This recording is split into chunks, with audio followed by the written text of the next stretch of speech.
Viewer discretion is advised. The book for this episode is filled with smut, and thus discussion around sex and kinks is prevalent throughout the review. If you are under 18, please go somewhere else, such as a cozy video game or hug a tree. Thank you.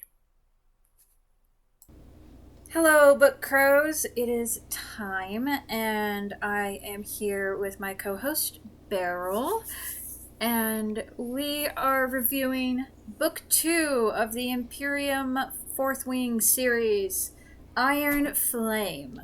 It is much larger of a book. It is a beast to get through.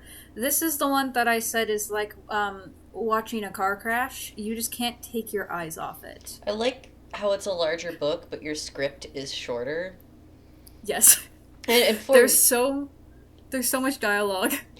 And for the focus of the fact that we have scripts, I do not know what is on Thyme's script, and Thyme doesn't know what's on my scripts. And the scripts are written to just be what we want to talk about so that we don't lose ourselves. Yes, so we don't forget the hell we're doing. Yeah. All right. A reminder, I am not an expert on Irish, Welsh, or Gaelic. I was learning Irish for a while, but it has been a hot minute since I've done that, and by no means did I get far enough to be confident in my pronunciations. I will try my best. However, if I get anything wrong, considering I have not listened to the audiobook for this book at all, I read it in a day. If I get something wrong, don't at me, okay? And I apologize to the people of those cultures if I do mispronounce. We try our best here at Book Crows Incorporated. What if we become incorporated? 2 seconds ago when I said it. Alrighty. We pick up where we left off in book 1 with Violet being in the Ryerson house that is acting as the rebel base and finding out that her brother Brennan is the leader of the rebellion. Also that he changed his last name so that no one knew that he was himself if any information got out. And one of the first things I'd like to comment on is 2 things. The first thing is they do not call themselves a rebellion. They call themselves a revolution. And the exact line is, "You call it a revolution, not a rebellion. I lift my brow. Tirish isn't the only thing Dad taught us both. You think you can win, unlike Fen Ryerson. We have to win, or we're dead. One way or another, we're outmatched. We've never seen them organized behind a leader," talking about the Venin, "like they did at Ressin, and Garrick told us that one got away." So basically, they're just like, yeah, it's a revolution because we have to win. That's not what the difference between a revolution and a rebellion is. The other thing is, for some reason, she does not realize that he has resources at Bezgaeth. He literally is like, "I always pictured you in scribe colors, but you look good in black. The relief I felt when I heard you survived threshing is indescribable." And she literally goes, "You knew?" My eyes flare. "He has sources at Bezgaeth." Duh. Yeah. How is it a successful rebellion, revolution, whatever you want to call it? I'm just going to keep saying rebels. Yeah. Like Star Wars, because it makes it easier on me. How are you a successful rebellion if you don't have resources? This is the book where Violet is the most stupid, in my opinion. Yeah. Also, reminder that they're at the Royerson house, and the specific somebody was there the entire fucking time. Yes. Yeah. She's also like, "How long have you known that Brennan's alive?" And he's like, "Forever, like this entire time." And she's like, "And you didn't tell me?" Like, no, he's not gonna tell you. You would have believed him anyway. Shut up. Yeah. So yeah, she continues to be very upset at Xaden for not telling them about, the whole rebel shit and all of this stuff. And she's like, "Well, we need to have complete transparency." He's like, "Well, yeah, but ask me whatever you want. I'll answer whatever question. I've never lied to you, but, I'm still gonna have some secrets," which, fair, I guess. This is a rebellion. He's not gonna tell you everything. Shut up. I'm sorry, your mom's a general of a war college. You understand that classified information is classified. my lady. It's My not man. that hard. I thought you knew what the codex was. Yeah. And so she still can't believe that Brennan is alive. Brennan has dimples, but it's not sexy because it's her brother. Unlike other books where dimples are the sexiest thing to ever sexiest. Interesting. So is this Yeah. to show that girls are going to throw themselves at her brother? Is that what's going to happen here? I haven't seen it yet, but maybe. I mean, there's extra books. Interesting. And so she overhears a meeting that Xaden and her brother are in. For some reason, she does not realize that Xaden has some of the most control, by the way. Okay. Like, they're in his house. Like, his dad was the rebellion leader. Like, hello? Figurehead times place of yeah. residency times idiot equals 0. Yeah. And so they're worried about, their cover getting blown because they brought Violet here. The council does not trust Violet, and Xaden says, I already have claimed responsibility for Violet in any actions that happen. Like, he has another scar that I believe is on his neck or torso or something that is him taking full responsibility for Violet like he took responsibility for the rebel kids. Because apparently that is a Tyrish custom. Interesting. Yeah, I'm not sure why that's the thing, but whatever. And so they're also like, well, Violet can't leave. She has to stay here. We have to keep her here because they don't trust her. And Xaden's like, no, we're all leaving. Like, we can't stay here. Yeah, that would be more suspicious. Like, the fact that a literal 23-year-old, because Xaden's 23, is smarter than the fucking adults. Okay. I have no words. Mm-hmm. I have no words sometimes. So in the end, and also because, Xaden said no, they're like, okay, yeah, we're going to return to the college. So before we return to the college, she is like, okay, I want to see my dragons. I want to see my baby dragon.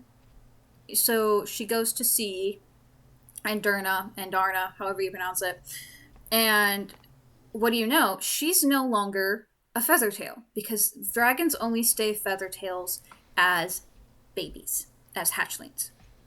And she's like, oh my gosh, she's a black dragon, but there's something shifty about her scales. Her scales like shift colors, which was foreshadowing I literally highlighted in my book, but for some reason forgot about because it's at the very beginning of the book and it doesn't come up again until the end.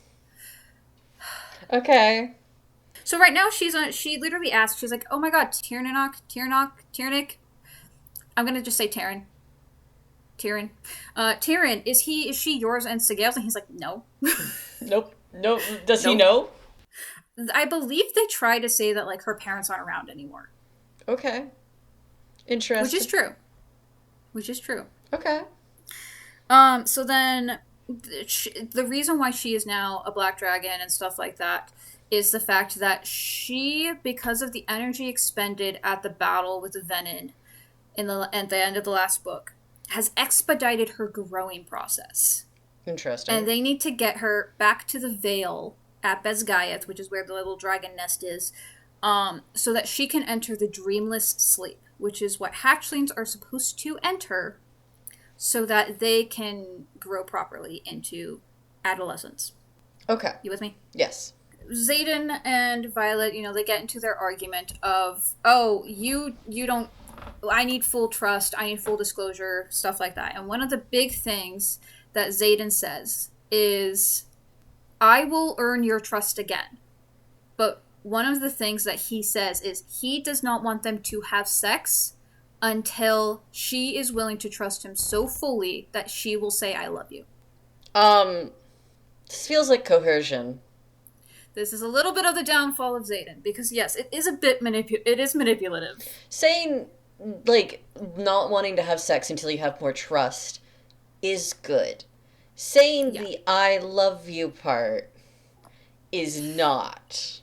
You had half a green flag and then fell into a red flag.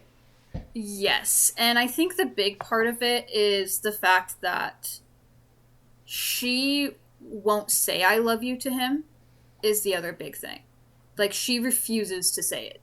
So I think for him, her saying it again is his way of knowing that she trusts him again.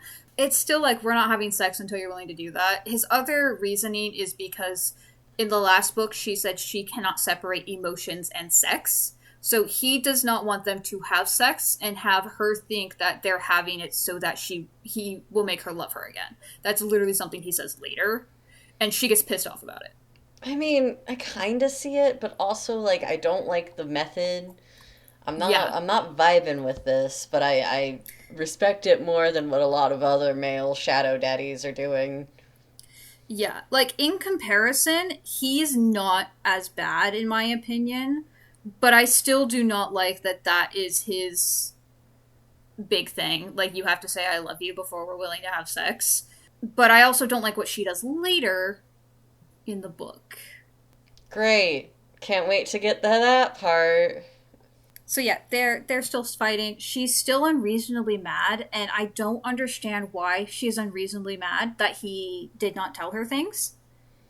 Like, that is a big hinging point for, like, the first half of this book, is her just still being mad that he did not tell her things.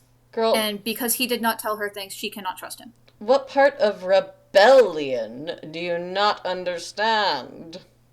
Well, she's smart. She deserves to know things. If she was smart, she would know that she doesn't deserve to know things. Fucking Dunning-Kruger effect right now. I remember, like, ranting about this to Dalton when I was reading the book, and he literally said that she sounds entitled. Yes. And I wonder how much of it is the fact that her mom was a general, you know? Probably a lot. So they return to the college, and as they're returning to the college, one of the big things is they do not want anyone to see Andarna at all. Like, the dragons especially do not want anyone to see her. So the dragons go off and they take her to the Vale so she can just go enter the dreamless sleep, because she needs to be in there for, I think, a month or so, a couple months. Like, it's a long period of time. And she has to go through this for her development to happen properly. And so they get there, and what do you know? Everyone's in this little courtyard area, and they're reading off the death roll. And they're reading off Xaden, and he just is like, well, this is awkward. And everyone turns to them and is like, oh my god, they're alive. And then Violet's mom is there, and she's like, why the fuck were they on the death roll? And Dane's dad, Colonel Atos, remember, is the one who sent them on their little War Games mission that was not a War Games mission, is like, well, they were gone for like 6 days, or something like that. I think it was 6 days. Of course we're going to think that they're dead. But now I see that we should be charging them with desertion. And Xaden's like, bitch, you sent us into combat. Yeah. And you're trying to say that we should be charged with desertion? And Violet's mom is like, what the fuck is he talking about? And Colonel Atos, Dane's dad, is like, I don't know what he's talking about. He's obviously lying. So then Xaden explains, we were sent to this area, this outpost, for the War Games. And on our way there, we encountered Griffin Riders, and it killed 2 of the people and their dragons before we were able to escape. Like, before we knew what was happening. Like, it was so quick, they were taken by surprise. That's the excuse that they give for the other 2 people being dead. And, we went to the outpost for help. It was emptied, all of this stuff. And his Dane's dad is like, no, this is all lies. You can't believe him. And then Xaden's like, all right, maybe she won't believe me, but you think that General Sorengale won't be able to tell that her own daughter is lying or not? Oh, boy. So then Violet, who cannot lie, by the way, one of her big things is she struggles with lying. He, through their telepathic message dragon bond thing, is like, tell half-truths. Don't lie, just tell half-truths. So she does, and obviously the mom believes her. And she's like, and she turns to Dane's dad and is like, excuse me? What the fuck? Like, she lays into him. And I'm like, ooh, she's mad? I thought this woman wanted her daughter dead, but I guess she didn't? No. So then, after he goes off the little stage thingy, he literally is, like, right in front of in front of Xaden and Violet, and basically threatens them. Because he's like, I know it wasn't Griffins. And Violet just goes, what else would it have been? Yeah, what else would it have been? Excuse me. So then they get away with it. Everyone buys that, oh yeah, it was Griffins, stuff like that. Because, they don't want people to know that they know, basically. But Dane's dad, he knows that they know. And he's pissed. Yep. And he's also pissed that they're alive. Yep. So then they go and they celebrate graduation, because Xaden's graduating. And he is being sent to an outpost called Samara, which is a really far outpost. And he and Violet happen to get orders that every week one of them will go to the other so that their dragons can, be together. Yeah. So 1 week Xaden will go, 1 week Violet will go. And we also get a new character in this book called Major Varish. And he will be our Umbridge of the book. Oh. Yay. He is in charge of the college, and for some ungodly reason, he has basically complete control over decisions, especially punishments. Why wasn't... Wait. He's in charge of the college, but he wasn't in the first book. No. Great writing. He's like a commandant or something like that. I don't know. I just know this is our discount Umbridge, okay? And I'm saying discount Umbridge because Umbridge came first, okay? Not saying that I think the Harry Potter series did it amazing, but this is basically the same thing, okay? The discount Umbridge implies the existence of a premium Umbridge. People hated her. Yeah. She was so good, people hated her, okay? Mm-hmm. So, Dane is now the wing leader of Fourth Wing. Great. And Rhiannon, Violet's bestie, is now squad leader. All right. And mind you, Major Varish, yeah, he's besties with Dane's dad. Oh, no. Yes.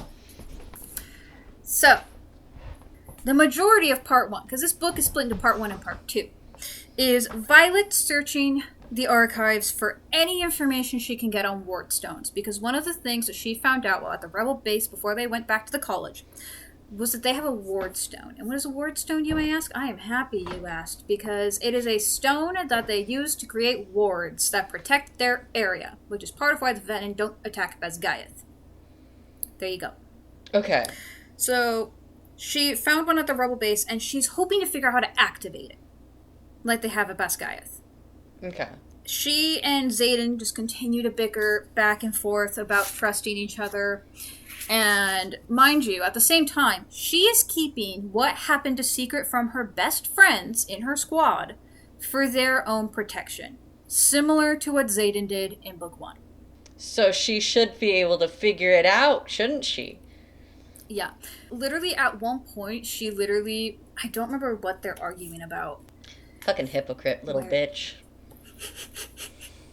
There's literally a point in one of the early chapters, and I think it's while her and Xaden are arguing about stuff, that she says, don't bring logic into an emotional argument. Fuck you. And I'm like, bitch, that's the main thing I do, is I bring logic into shit. Like, shut up. Emotions are logical. They genuinely yes. are. Even though you can be emotional, there is logic behind emotions, and we can talk about logic in emotional arguments.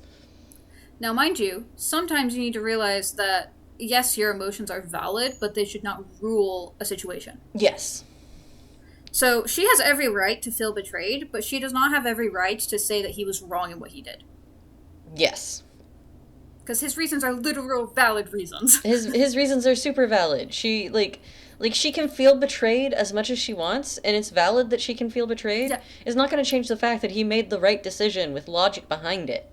She literally, eventually, when she finally tells her friends what's going on, literally says, just like Xaden did to me. Like, this is the exact same reason I'm mad at Xaden. Grow up. Yeah. So, She's also being trained as a second year, which includes survival training that they call RSC. I don't remember what it stands for, don't at me. And so part of that is they will just get randomly kidnapped because this is supposed to be from if they get separated from their dragons. And they are even put through torture practice. What, the V for Vendetta? I love V for Vendetta, so, but like, okay. Because that's not going to be used to anyone's advantage at all. Is this going to be like a sex scene later? No. Yeah, that's a new one. But no, there is not torture sex in this. Okay. Okay. So they're continuing to do their fighty training stuff. Rhiannon is noticing that Violet is kind of avoiding her because Violet cannot lie about what happened. She does not want to lie to her friends. But Violet's continuing to be hanging out with like Imogen and stuff like that, and they even start going for morning runs and stuff like that. So Rhiannon's a little upsetty spaghetti, and she's really like you can tell me what's going on. Like I just whatever. And so they get kidnapped randomly. Like they're literally walking downstairs and they just get kidnapped to put through their first session of survival training. And they come into this little room with a bunch of infantry people, and they are given water and something to eat. And like idiots, they drink the water. Fam. And turns out this water was laced with herbs or chemicals or something that deactivates their bond with their dragons. Like fully or temporarily? Temporarily. Okay. So they can't communicate with their dragons, and they can't use their powers. Well, that sucks for Violet. And so they're given 2 maps, and they're like, you need to work with the infantry people to get to this spot to get out of this little forest area. And when you do, that's when you will win. You have to beat the other team that we also kidnapped. Here's the problem, though. So, number 1, they don't get along with the infantry people. They keep bickering and stuff like that. The other thing is they're given 2 maps that happen to be 2 completely different maps. But they don't realize that. Great. So they're bickering about how they're supposed to get out of this forest area, and they run into Jack's dragon. You remember Jack from the first book? Mr. Psychopath himself, Discount Draco Malfoy, that wants to murder everyone? He's totally not dead. They run into his dragon. Yeah, no, he's totally dead. Yeah. Wink, wink. Mm-hmm. Nudge, nudge. So, and the dragon is like, And it's getting ready to, like, kill people with fire. Some people run off. They get, incinerated. But Violet's fine, and her friends are fine. And so they end up failing this test because they can't work together and stuff. And they can't figure out the 2 different maps. But so they're given the antidote, and they get their powers back. Another important thing with this is Major Varish, Mr. Discount Umbridge, is constantly searching Violet's bag when she goes to see Xaden. They're looking for something. Violet just doesn't know what it is. This is something that's not usually done. Like, a professor later in the book talks about why are we doing this? This isn't something we do. But, Mr. Varish has, all the power right now. And he's constantly wanting to see Andarna, the younger dragon, and even punishes Violet for not producing Andarna. And one of the big things that even Tyrion says is, a human cannot summon a dragon. We do not answer to humans. Yeah. But Mr. Major Varish does not see it that way. So when she doesn't produce Andarna the first time, he punishes her by having her go up to this mountaintop where her and another professor practice her lightning signet. And he makes her practice it over and over and over to the point where she's almost burnt out, which would kill her. Yeah. And possibly her dragon, by the way. And so the second or third time or something like that, he also punishes her in other ways by making it so her and Xaden cannot meet up as like they're supposed to, by the way. That's not okay. They're petty little bitches. But like, no, wait. The government is working with the dragons, and they said that they have to meet up. This professor isn't the government, so he's making government orders not happen. How is he not getting in trouble? The dragons still meet. But Violet and Xaden don't meet. What? What was the point? Yeah. Yeah. Okay. Alright. Basically, if Xaden shows up at the college, Violet is conveniently not able to come. But one time she does make it so that there's like 2 weeks in between when her dragon and Xaden's do meet at one point. Interesting. Nothing really happens from that other than her dragon's real grumpy. So I don't know what the point of that is, by the way. Alright. So, he stops demanding to see Indarna when Tyrion finally is so fed up. Like, he's pissed at this. Because he's like, how dare you, number one. But number two, you're punishing my writer. I'm not going to take this shit. Tyrion is a G. Like, all the other dragons are scared of this guy. Okay? So, he decides to show dominance by attacking Major Varish's dragon, Solus. Who is a psychopath, by the way. Okay. So when the first year cadets cross the parapet and stuff, and she does help Salone, Salone hates her because she blames Violet for Liam's death, because Salone is Liam's sister. His dragon happened to incinerate half of one of the squads and some cadets for no reason, basically. So, just conveniently evil headmaster whose dragon's a sociopath that didn't show up in the first book, but is now here to be a big bad... Yes. Okay. Yeah. And just murder. Yeah. And also, Rhiannon had been talking with Violet about she's suspicious about something, because something's off. There's a section of the infirmary that no one can go to. Nolan is constantly down there. He's not able to see other people to mend them. His schedule's like months out, which is not normal. And he is constantly looking burnt out, almost. And we find out at some point in the book that he has been like this because he has been mending Jack. Because Jack is still alive. He comes back in this book. And Jack, for some reason, is overly nice. Gross. Murder. Don't wait around. Just do the murder. Yes. So Xaden and Mira happened to be at Samara at the same time. Like, Mira was sent there. We don't know who sent them there. Possibly the Dane's dad made it so that happened, because he threatened Mira's life at one point. Basically, it was like, yeah, like, if I can't hurt you, I can always hurt your sister, basically. And so Violet visits one time. That's how she figures out that her sister's there. Her sister is like, oh my god, you're actually in love with him. You're not just, like, sleeping with Xaden. And at one point, the outpost is attacked. And Violet finds out in battle brief, thanks to one of the professors, like, motioning to the neck area where Xaden's mark is, that Xaden was the one that was injured. It wasn't Mira, it was Xaden. But what happens is she is so overcome by Taryn's emotions that she flees the college, when she's not supposed to. She just gets on her dragon and goes. Stop it. No.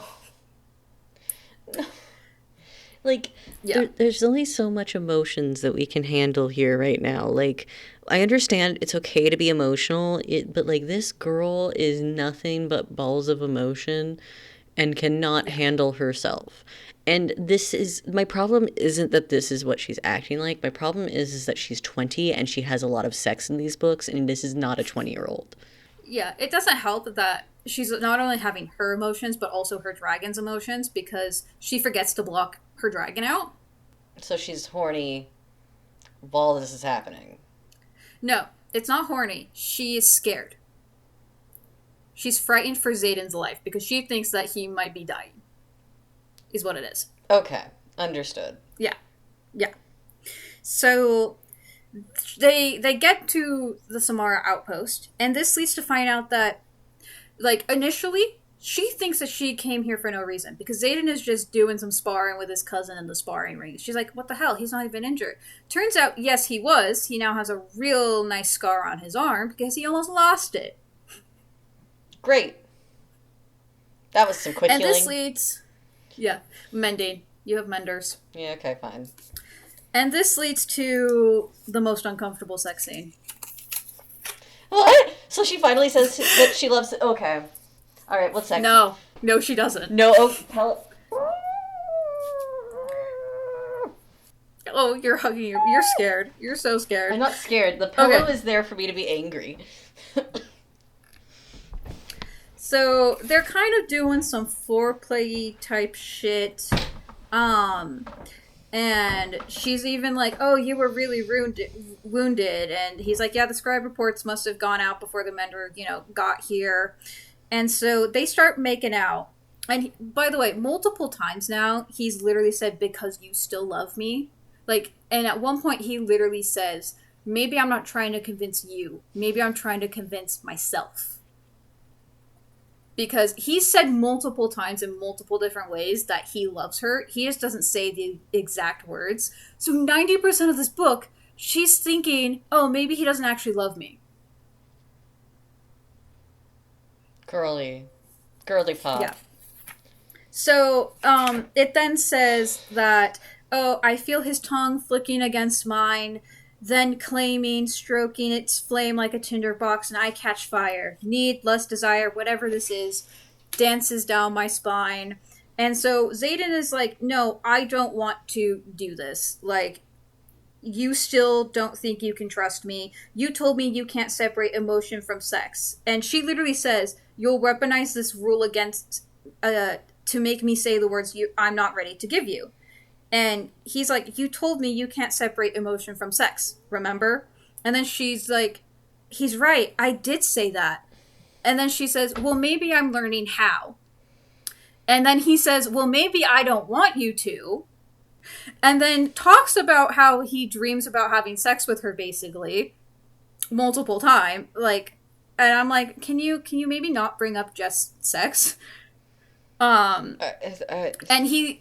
he also then says, I wake up starving for you, only you, because again, he has to reiterate that he has feelings for her. This isn't me denying you or manipulating you, this is me fighting for you. And I'm like, maybe, but it's also a little bit of manipulation, but whatever you want to say. Stop talking about how you need to separate love from sex when both of the main characters are not doing that. No, they're not. So then she says, then take a chance without knowing how I feel. You want my heart back, risk yours first this time. To which he then says, if I tell you how I feel right now, you'll never trust that I'm not just desperate for your body. To which I say, fair. Yeah, fair. To which she then says the part that to me feels very manipulative on her end. Like, I was like, no, I don't like that he's saying you have to say I love you or no sex. She then says, okay, so I forgot to mention the first book. She does this thing where he says this thing that, like, if she ever wants to win an argument with him, she can just let her hair down because he finds it incredibly sexy for some reason. Like, he finds her hair sexy. I don't know why. So she's taking the pins out of her hair and, like, whipping her hair down. Mind you, they are in a shower.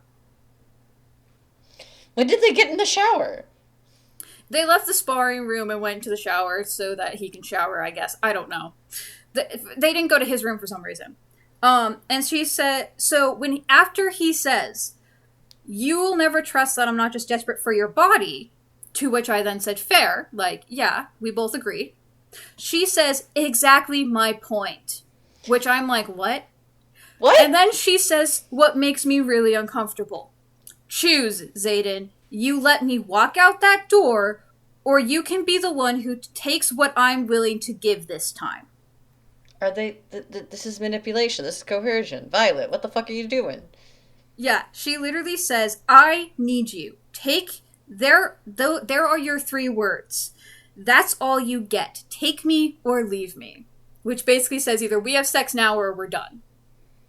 This is manipulation, Violet. Fuck you. Yeah, she literally was like, you know what?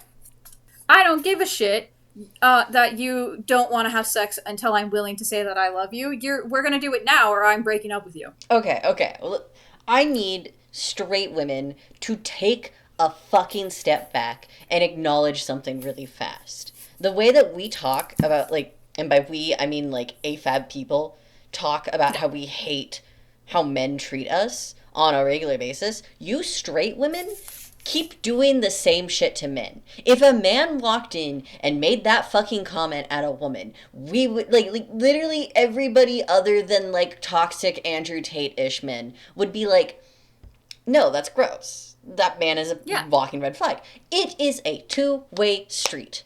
We cannot be having Violet making these comments. And I am so fucking tired of books that have these women who are walking in, and it's, like, supposed to be celebrating female, like, empowerment and shit like that. No. This is not female empowerment. It is. But it's like, we, as in collectively, everybody who's being put below men, so women, gay people, non-binary people, trans people, every single fucking person, don't need to be stooping down to their level of awfulness in order to be... We can have female empowerment, trans empowerment, LGBT, people of color, any kind of empowerment. We can have that without walking in and doing some toxic fucking bullshit. Yeah. Honestly, if she had just said, I should not have to say those 3 words for us to have sex, that would be different. Yes. But she literally says, we have it or I leave. This girl needs to go to horny jail. Yeah. Like, honestly, what's also stupid is basically, like, they're basically on a break, right? Like, he literally is under the assumption that there's the possibility she's going to, like, take someone else to her bed, basically. But when she thinks about him doing the same thing, she gets mad. This is not female empowerment. Yeah. After that uncomfortableness that happened, and yeah, that made me so uncomfortable. I'm like, I'm not exactly on Team Xaden for the I love you thing, but a lot of the arguments that she makes annoyed the shit out of me.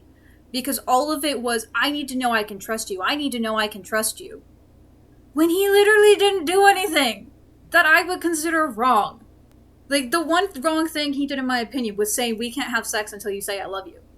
Mind you, he gets a little wrong later, but that's a different story. I think I'm starting to dissociate. These books are broken, yo. And we're only on, like, page 2. You're, like, watching me slowly turn my head and just gaze into the... I'm just waiting for you to, like, slowly walk out the door. Do you need me to? Okay. So Violet gets back to the college, and Major Varish is right on just being like, all right, we're just going to court-martial you. You're wearing... Xaden gave her his jacket, and he put one of the special alloy knives that can kill venom in it, because he's like, I want you to have this, just in case. And, he starts searching her bags, and he's like, you're wearing his jacket. You are impersonating an officer, which is illegal. Yeah, basically fishing out straws here. And then a professor comes in and helps her out, and he's like, oh, well, we can't blame Violet for her being overrun by her dragon's emotions. There's even a note from this head big guy. And the guy starts searching Xaden's jacket, and she's really worried he's going to find the knife, and he doesn't. It's somehow not there. And she realizes, after her friends pull her into her friend's room, and is like, that her friend that has the ability to, like, teleport things was able to teleport it through the wall, and her friend is holding it. And her friend's like, bitch, you better tell me right now what the fuck is going on. Yeah. Right fucking now. Yeah. And so she does, and Violet tells her friends everything that's been going on, and even is like, oh, I understand if you're mad at me, you should be mad at me. This is the exact same thing that, Xaden was doing for me. And her friends are like, I'm not mad at you. Yeah, because they're mature adults, and this is a teenage character parading around as an adult. That was literally the line that I wrote. I'm like, yeah, because she's a reasonable human being. What the fuck? So then they're brought in for their torture practice, and they're given juice. Okay, and Violet realizes that the juice has the exact same stuff in it that would block their signets. So she's like, nobody drink the juice. So they don't drink the juice. They still have their dragon connections. They still have their powers. They're all Gucci. And so her friends are, like, shackled to a wall. She's in a chair. She's the one being interrogated. And so they're doing a really good job at first. They're able to cope with everything. They're not giving them any information. because they were given code words, code phrases that they were supposed to have, that if they break torture, that's what they were supposed to give. Like, that's what the people in the torture practice were supposed to get out of it. So then, when they're not satisfied that these 20-year-olds have not broken in the torture practice, Mr. Major Varish walks in with Dane, the mind reader. Well, that's not useful. Is it? That's not playing fair at all. No. And so Major Varish literally, in order to try and coax Dane into reading Violet's mind, against her will, mind you, literally tries to say, you could figure out why she chose him instead of you.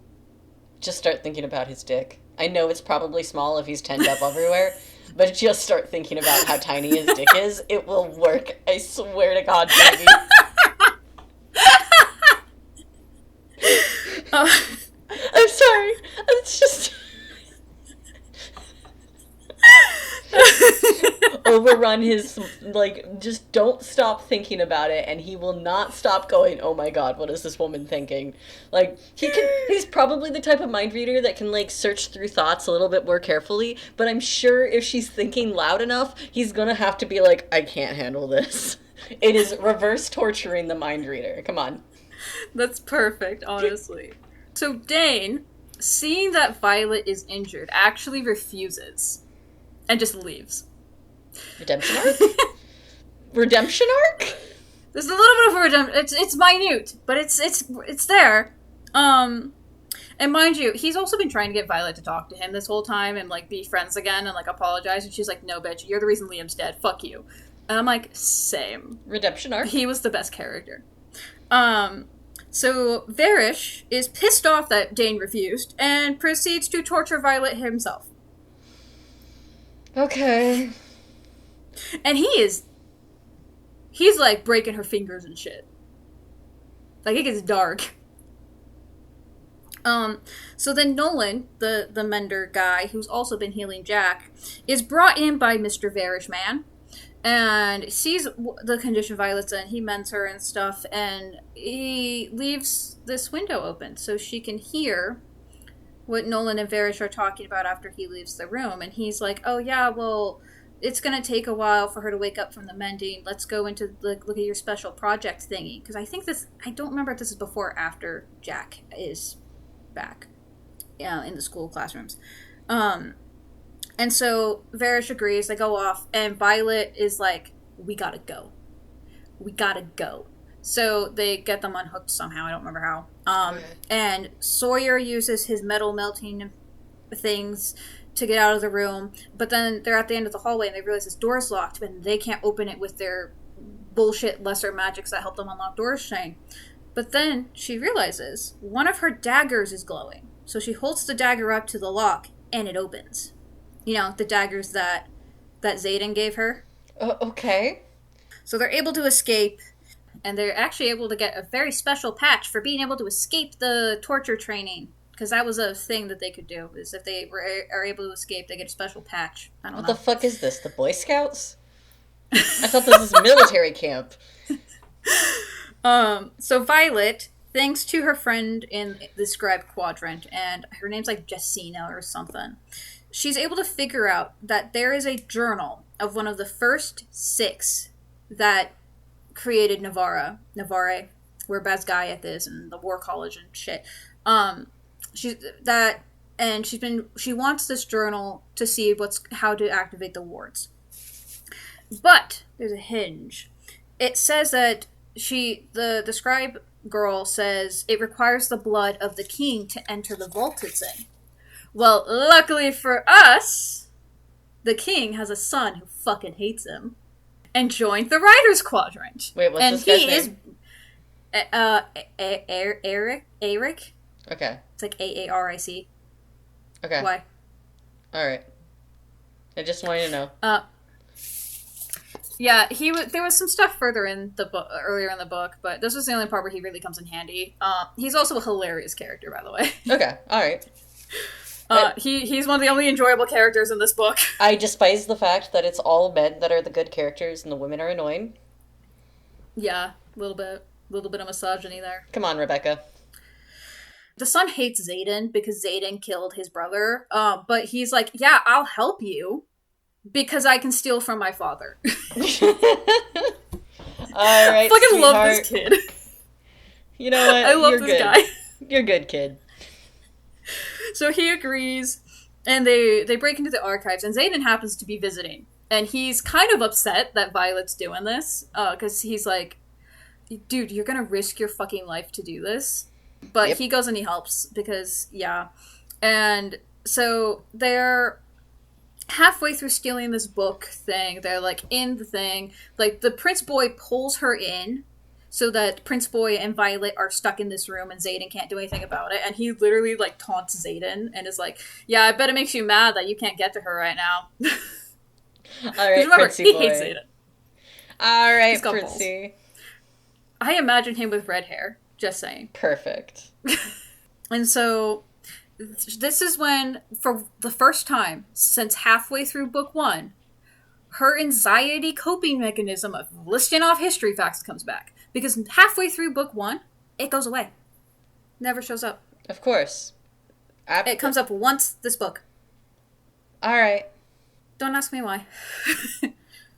So they are able to figure out where the journals are, and there's like 45 minutes left, because if they're stuck in the archives, they die. They either get these journals and get out of the archives, or they're dead. Because if you're stuck in the archives after it closes, you die. It kills you. Okay. Don't ask me why. All right. Security measure. So the security just like the archives has little lasers inside of it that it's like, oh, closing time. Pew, pew, pew, laser light show.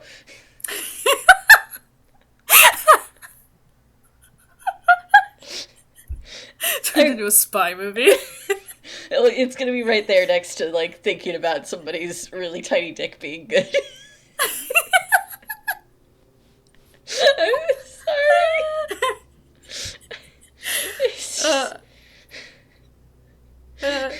So they're able to find 2 of the journals of the first 6 that set up the wards around Navarre, and they escape the archives a la Puss in Boots grabbing his hat before the door closes style.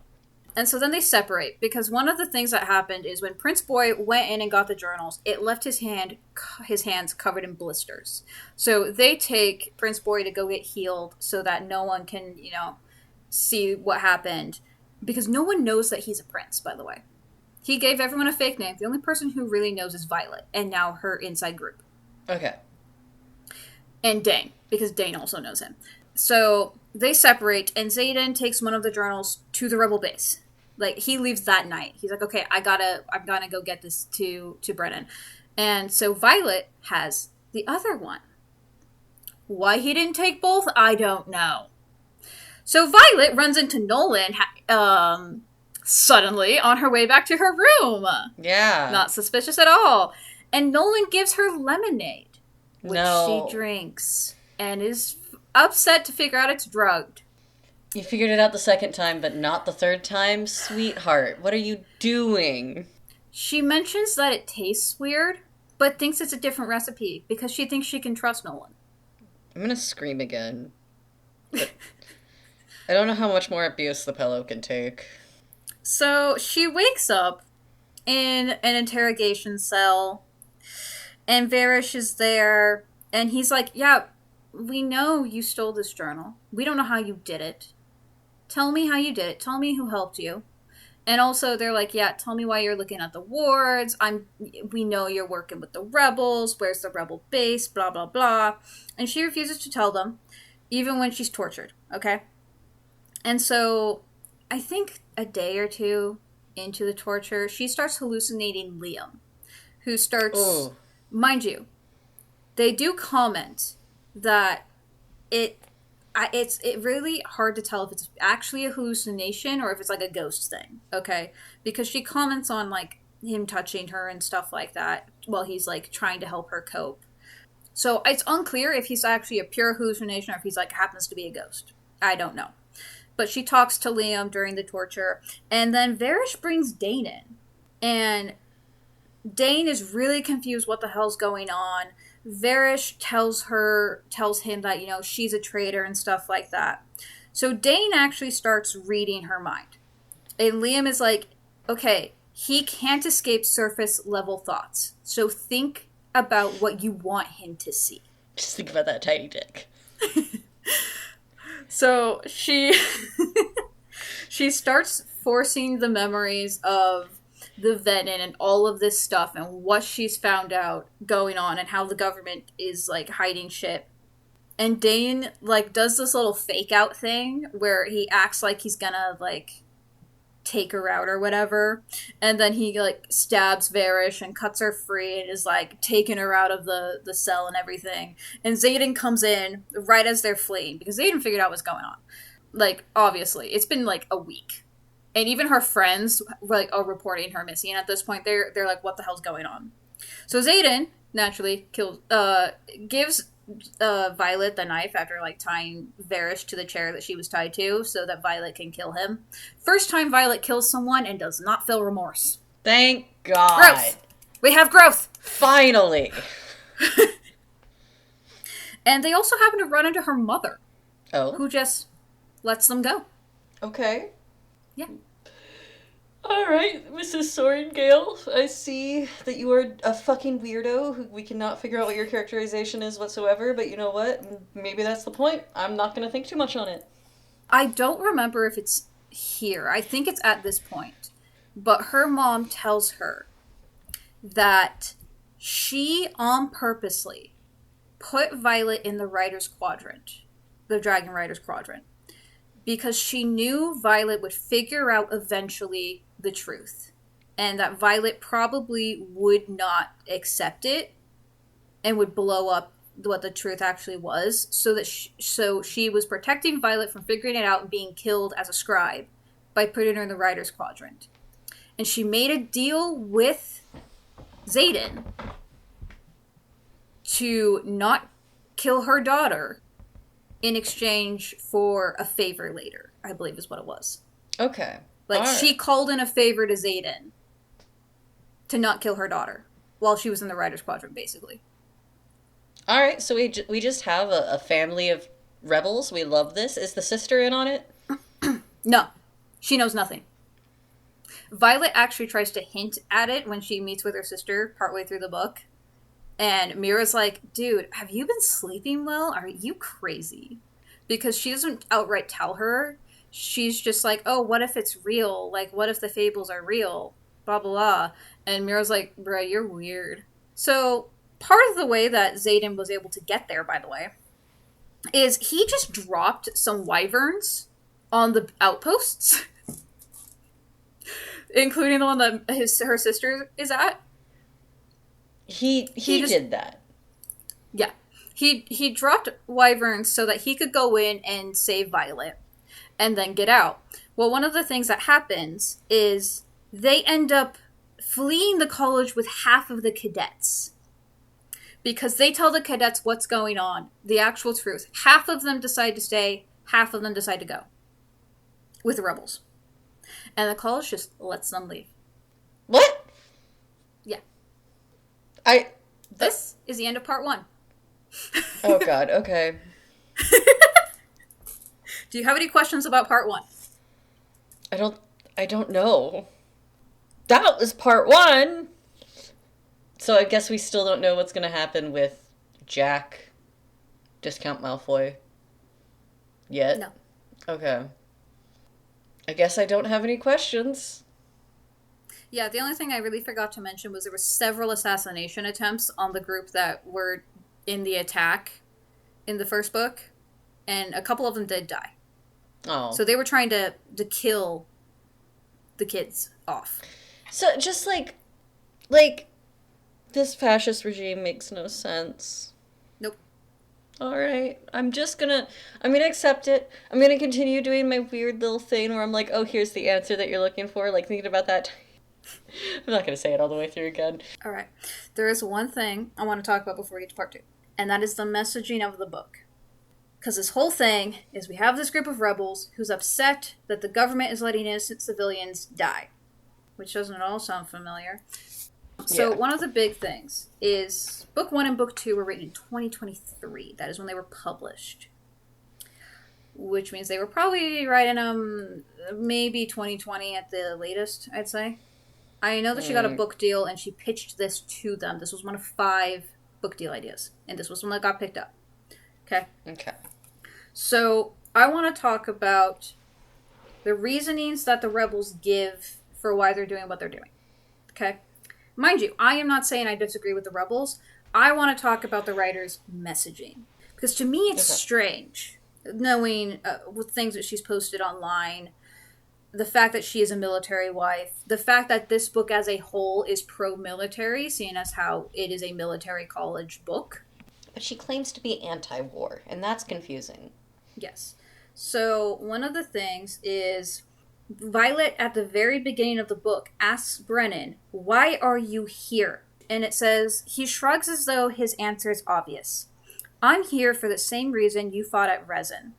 Because I can't stand by, safe behind the barriers of Navarre's wards, and watch innocent people die at the hands of dark wielders because our leadership is too selfish to help. That's also the reason I didn't come home. I couldn't fly for Navarre, knowing what we've done, what we're doing, and I sure as hell couldn't look our mother in the eye and listen to her justify our cowardice. I refused to live the lie." To which Violet says, "You just left Mira and me to live it." And she's angry at her brother. I mean, he did the best he could. Yeah. So the other part is they have about 6 months, is an estimate, before the Dark Wheelers are ready to, world dominate, basically. And one of the other things is it says, Fenn's rebellion taught leadership it's a lot easier to control happy civilians than disgruntled or worse, terrified ones. Okay. I mean, that's correct. Yes. But, they're letting the citizens die, and, less and less people are joining this military thing where you can die. So, they're technically letting civilians that aren't inside the wards die. But are the civilians inside the wards even happy? We don't know. We're not told. Okay. Alright. What the fuck? Yes. What the fuck what is this woman trying to say? Is it just spinning around in a circle, going, I don't know what direction to go in, but, it's here. Yes. And so, when I was reading this, and even when I read the first book, and I don't want this to get overly... Yeah, but because of the author, we do have to kind of have this conversation. That does make this a bit political. This is a political book. Let's be real here. Yeah, it's military college. The first thing I thought about was not only Russia and Ukraine, but also Israel and Palestine. Yes, of which the author has commented on her social media. Yes. Mm-hmm. And that's the big thing to talk about is... I don't understand, I understand the messaging the rebels have. I agree with the sentiment of we should not let innocent people die and that we shouldn't just stand by. But at the same time, they do kind of stand by because they're not helping the flyers out in a way. They're smuggling them weapons, but they're not actively fighting. They're not, pushing propaganda against the government. They're just waiting to grow in hope that they can eventually fight against the government. Yeah.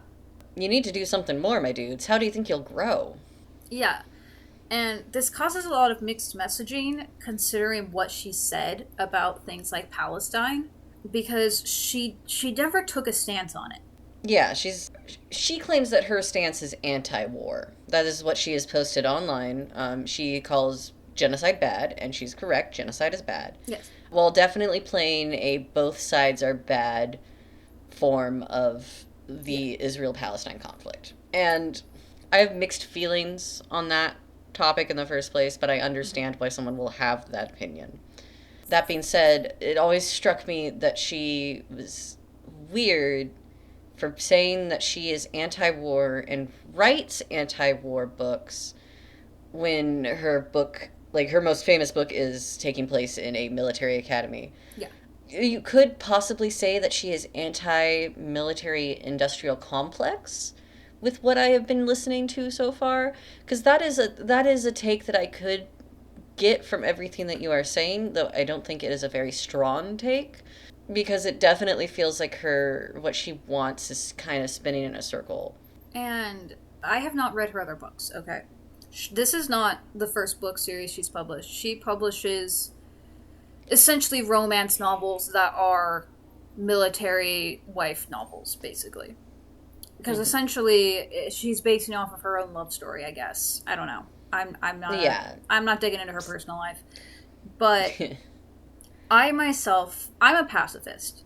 But pacifism has its limits. And for me, knowing what I know about history, I am one of those people where I look at, and this, mind you, this is something I say under a pseudonym. However, I have people that I work with who possibly could listen to this. Like, I could be risking my job saying this. I am not someone who thinks that Israel is in the right. They are in the wrong. Yes, they are able to defend themselves. They were attacked in October. But here's the thing. There's a difference between retaliation and war crimes. Yeah. I understand her not wanting to take a full stance because there's the option that she could see repercussions from that. We've seen that already. We saw that with, I can never pronounce her name properly, the woman who wrote Iron Widow. The person is Xiran Jie Zhao? Yes. I can never remember how to pronounce her name. Their name. I keep forgetting. I don't dig into authors' personal lives that often. I'm so sorry. I follow them on social media, and I saw that they had them in their profile. That's the reason why. Yeah, and I've seen their videos, but unless it's someone I talk to regularly, I will forget, and I apologize. Mm-hmm. But I always I forget how to pronounce their name because it's Chinese, and I don't speak Chinese. And I'd never want to pronounce it wrong. But they saw repercussions for being pro-Palestine very strongly outright. They were not going to sit back and say nothing. And I understand there's a lot of people pushing on social media if someone has said nothing. But I also know that sitting on the fence, especially when you're writing a book that's supposed to be about someone conquering corruption in a government that is letting innocent people die and just watching it happen and not caring, I don't think you can have no stance. I'm just going to say, I do not believe that your books are anti-war. That is what I'm saying right now. I can understand that for people who do not have a strong foothold in any entertainment industry, that the entertainment industries in the United States as a whole are generally very pro-Israel. And I'm saying that from a point of view of a film student, which is why I'm avoiding saying what my opinion is on the matter, though I'm pretty sure we can all figure out what my opinion is on the matter. The subtext is not subtle, but I am not saying a whole lot here. Yeah, and I think it's ridiculous that you can be fired or have positions taken away from you for taking a stance and saying that it's wrong. Yes. Because here's the thing. The same thing happened in Germany in the 40s. People didn't want to take a stance. They didn't want to stop when they knew what was happening until it affected them. When I'm going to have a very strong opinion that comes from being raised around Germans. Yes. In a post-World War II era, is in a world where the options are human rights or genocide. Mm-hmm. Choosing the path of neutrality is choosing the path of genocide. Yes. If you have 10 people eating dinner at a table and one of them's a Nazi, you have 10 Nazis is an actual saying that I grew up hearing. And that is the reality of the fact is there comes a point where remaining in the middle is already a stance, and you have made yourself not a safe person. Yeah, and that's why, like, people love using World War II parallels right now because of what's happening in the States. And that's the thing. Like, I had the realization recently, and this is something that it was a harsh reality to understand and to grasp that my family would have been those who turned the Franks in. Yeah, your family would. And that is something that is hard to grasp. And I understand that for a lot of people, their opinion is, oh, well, I should be able to just consume the media I want no matter what. But you also have to understand that there is a point where you're lining the pockets of those who are guilty. Yes. And to add, like, more evidence towards not just the fact that somebody can take an anti-war stance, which, for the record, I am also anti-war, I also believe that there's a purpose for war. Yes. Avoid war as much as possible, but war will happen. And it's just our duties as human beings to advance the world to a point where war becomes useless. Yeah, that is the dream. That is the dream. And it's not something that will happen in my lifetime. Yeah. But it is something that we can strive for and try and make the world a better place.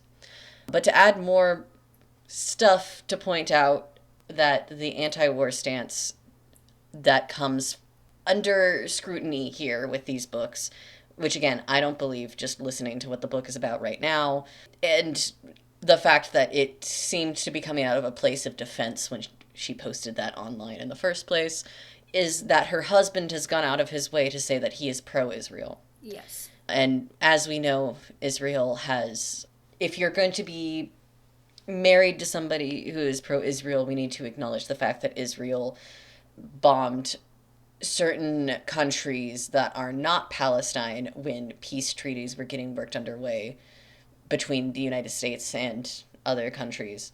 And that's not very anti-war, is it? Yeah. They also violated the terms of the neutrality.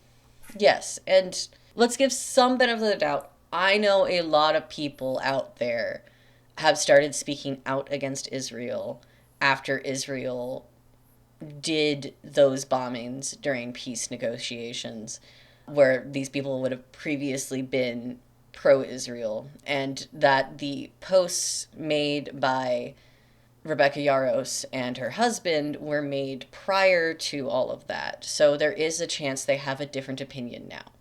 Yeah. But I will say that here, at least this half of the book crows, and from what I'm hearing, this other half of the book crows as well, not convinced that this is anti-war, and not convinced that she is saying what she says when she is posting on social media. Take what she is saying with scrutiny. Yeah. There's also the interesting thing that in her book, she's trying to say, hurting civilians is wrong. Like, how dare they allow civilians to have this happen to them, and just let it go under the rug. And also blaming it on another person, but also not acknowledging that that is what's happening. Like, yeah, she likes to say children are not... What's the exact wording? I have the article here. She likes saying that children are not collateral damage, but the big thing is if you're having a book that has the message of going after civilians is wrong and you can't ignore it, like, you should be doing something if someone's doing that, and then also not taking a stance against someone who is doing that, your message is not coming across properly. Like, you're not practicing what you preach. And perhaps we have misunderstood what was said in those social media posts from Mrs. Yarros herself. Either way, if we have misunderstood you, make yourself more clear. Yeah. We are the general populace. We are not people with large followings. No. We have less than 100 subscribers. We can still visualize how many subscribers we have. Yeah. So, in theory, we are the general audience. We are the people who are expecting you to be answering to that. If we blow up and become super famous later on, this would be funny. But but for now, our brain chemistry hasn't changed because the number hasn't gotten that big. That is an actual scientific phenomenon, by the way, to our dear listeners, that people below a certain number of followers, people who like, and this is what's counting with book sales and the same thing. Like, Rebrecca Yarros gets book sales. When you have below a certain number, you are able to visualize those people, and you are able to empathize and create parasocial relationships in a different way. And then once you hit a certain threshold of a number that you can no longer visualize, you will change. Your personality will change. The way that you interact with your audience will change. The way that your content is made will change. And that is just part of the process. Yeah. You also, when you're so big, you feel like you're untouchable. And you start to see people as dollar signs, basically. Yeah, I mean, I think of a few celebrities where that's happened. Yeah. And mind you, there's stuff that I posted a long time ago. But mind you, I was a minor. I was not posting racist shit. Well, that I knew was racist shit at the time. Like, I was not posting the N-word with the hard R or anything like that. Or saying that, people should be wiped off the map or anything. My mom might have said that every now and then, but that's a different story. But this is coming from someone who grew up in a Republican household, believed Republican propaganda, and went away to college. And even during COVID, like, my husband, the Republican propaganda in my family's household was so strong that my husband was getting pulled into it. So I know what the main character in our book is going through. I know what it's like to live in a Republican household. And it's one of those things where I wonder if part of it is she does not want to rattle the cage.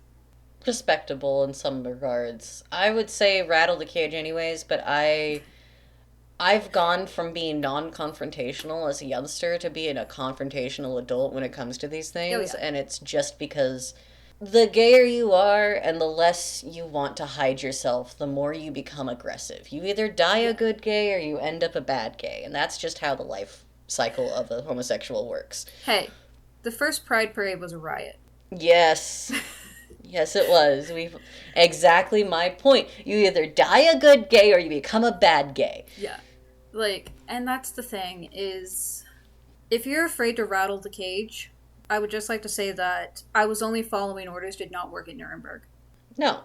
We've already decided as a society, on a mostly global scale, that I was just following orders is not valid, because you can always rebel. You can always say no, and you can take those consequences instead. Yeah. I would rather die fighting for what I know to be right. And I can say that very confidently, people having civil rights, people having the right to live and not live in terrible conditions. If you look at how Palestine looked before and after what's happened, it's atrocious. And to be interesting on that, if we look at a lot of war-torn countries, even countries that have been out of war for 10, 15 years, we are going to find some crazy shit. It's terrifying. Yeah.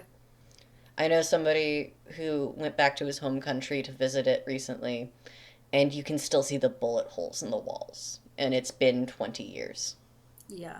So this leads us to part 2. And mind you, there's a reason I wanted that conversation in between the two parts. Okay. So just remember why the rebels say that they are, doing shit. They start training the cadets at the rebel base, and some of the professors also fled with them, mind you. So some of the professors of the college left as well, and the council starts also helping a little bit. Brennan even starts helping with the battle brief classes. He's a bit rough on it, but, he's trying. And she starts training with one of the council members in particular to help her gain control of her signet power, because the big things is she cannot aim worth a damn. She was never taught how to aim also. And she was never taught to control it. And the professor's literally you are just a mess. He's taken no prisoners. He's given it straight up. And there's a reason why she wants to be able to aim and get control of it right away. He even gives her this little ball thing to help with it. But that is because earlier in part 1, one of the things I did not mention because it wasn't important at that time, is the council and Xaden and Brennan have been talking about how there's this Viscount who, and mind you, she did not even know who this fucking guy was, okay? She's like, Viscount? There's no Viscounts in Navarre. Yeah, because you're not Navarre, bitch. So there's this Viscount who's like, hey, if you bring me Violet Sorrengail, and she shows off her powers. We can talk about this luminary that you're wanting, because you need the luminary to help you make the weapons that will kill the venom. Why show off her powers? Because her power is really rare. Okay. But there's also more. The lightning or the time thing? No one knows about the time thing. And since her dragon is no longer a hatchling, she no longer has the time thing. We don't know what her dragon's new power is yet. Okay. I forgot to mention that.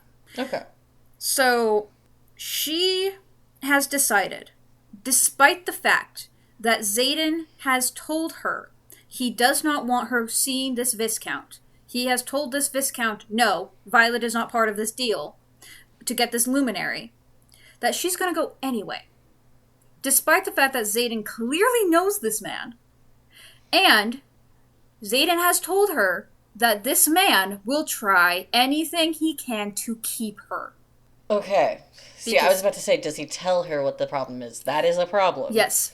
He will try to keep her. He likes to collect rare things, including people. Terrifying. So, this part bugs me a lot. Because she constantly argues, and she decides to go anyway. She literally is like, Mira, I need your help, we're going.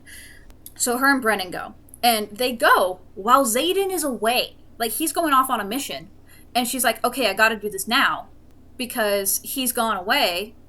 So she's like, yeah, we're gonna go. Mind you, Xaden, because Zagael can tell that, Tiernanak is no longer at the base, is like, what the fuck are you doing, man? And he's already there by the time they get there. He's like, you're not where I left you, Violence. Respectable. So this part bugs me for a couple reasons, okay? The first part is, Violet does not ask any more questions about this man. Violet. Yeah. She does not ask Xaden, how do you know this guy? She doesn't say, okay, what other specific reasons do you not want me to use this signet to do this guy other than, he will try to collect me? She doesn't ask, hey, Xaden, you clearly know this man. Why don't you trust this man? Despite the fact that Xaden literally says, ask me any questions and I'll tell you what you want to know. Violet. Like, I understand that her reasoning is, oh, well, I shouldn't have to ask you questions for you to tell me things. That's fine. But here's the thing. He literally is like, you're not going. I don't want you to go because this man will try to keep you. That should be enough reason for me. Like, if someone's like, yeah, this man will try to keep you, I ain't going. No. Yeah, dude. Like no. Conveniently placed disintelligence. And I'm calling it disintelligence because it feels like at times she has moments where she's somewhat cohesive. And then there are other times where she's just being a fucking dumbass. Yeah. And plot convenience, unintelligent moments. Also, if you're gonna go off and see this guy, wouldn't you at least want to question your significant other about the man before you fly off without your significant other who clearly knows this man? Like, you're not even gonna ask, how do you know this guy? I keep forgetting that they're actually, like, together now. Yeah. Like, you, ma'am, you have wrote the worst couple I've ever heard. And I read Promise of Peridot, okay? And what's worse about this is they make a big scene later where he says she doesn't want to ask him questions because she's scared of the answers due to her life being turned upside down with all this new information. And, like, that's why she has no emotional regulation. And she literally says that she doesn't use critical thinking. Where did the critical thinking she claimed to have go, then? I don't know. Because in the first book the first book, everybody was telling her about how she's so smart and she knows how to do things and she can think on her feet. Where did that go?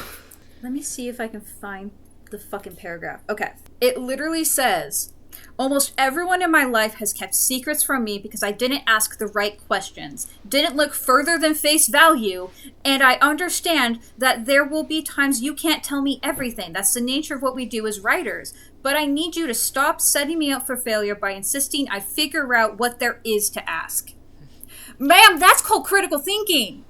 That is called critical thinking. So, like, I know that the beginning of this book, the beginning of the first book, says this is a recounted tale by somebody who's in the book. Yes. So this is supposed to be written down by her friend that's a scribe, the one that helped her get the journals, and happens to be with them on the rebel base. But my big problem with that is, why is this in first person? Why are you including their sex scenes? Yeah, why is it in first person? Why include the sex scenes? And most importantly, Do you really hate your friend that much that you make her sound like a whiny-ass little bitch all the time? Like, Yeah. what the fuck is wrong with you? Like, I understand, like, there are certain times where Xaden probably could have said stuff sooner. I'm not gonna lie, like, you should not have to ask your significant other questions 24/7 to get things you want to know. But here's the big thing. He didn't say anything about this motherfucker because, number one, you didn't ask. But number two, he didn't think you would go to see this guy. Yeah, he thought he said the right thing. And he should have said the right thing. Because it was the right thing. And Violet's being a dumbass. Like, also on top of that, he also trusted you enough not to do it behind his back. You're making such a big deal about how you can't trust this man and then you do shit behind his back? So, remember when we were like, man, Jude isn't really listening to Carden when Carden is talking about how he wants mutual trust without saying he wants mutual trust in that wording, just that he's like dancing around it with fairy words. We got a guy who's saying outright that he has the trust in this girl and she's just so fucking dumb. Yeah. Like, compared to Violet, Jude is so fucking smart. Jude is pretty smart on her own. She just has moments that are human where she's not thinking through things because she's thinking through things wrong because she is human. Yeah. Versus this is a woman who is pure plot convenience. Yeah, like, and that is why I don't know if I would like Cruel Prince, is because of that, but I get the feeling I would at least vote it higher than I voted this book. Yeah. Like, the more I talk about this, the more angry I'm getting, and I already had this at a 2.5 after reading it. That seems kind. It is kind. I try not to be so mean. Like, mind you, this is better than that Anne Frank book we read, but this one's starting to get closer to a 2 every time I talk about it. I love that, like, you, with this book series, are like, I'm being kind by giving it a 2.5, and I was like, I'm being mean by giving it a 4.9. Well, like, there were occasional times where I was like, okay, this is a good thing that's happening, and there's just so much that fucks this up. But let me get to that, because it gets worse. I haven't mentioned the ex-girlfriend yet. Yeah, baby. What? So, Violet no. gets to the Viscount's place, who is the main leader of the Flyers, I believe. And Xaden is already there, and he's fucking pissed. And Violet, somehow not having pieced together that Xaden knows this man, okay, is very confused why Xaden is familiar with this place and how this place works.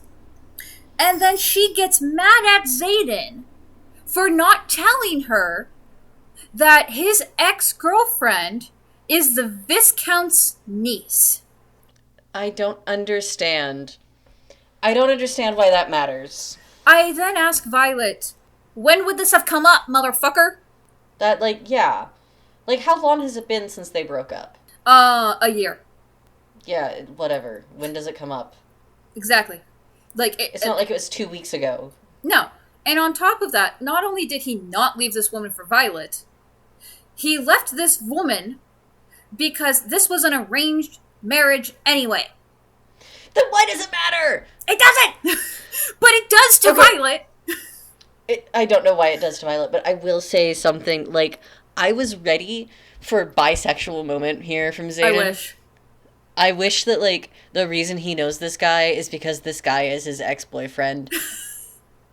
Honestly, that would have made it you know what? This book would have been so much more interesting if Xaden was just a amazing peacock bisexual and was actually seducing Dane this entire time and using Violet to make Dane jealous.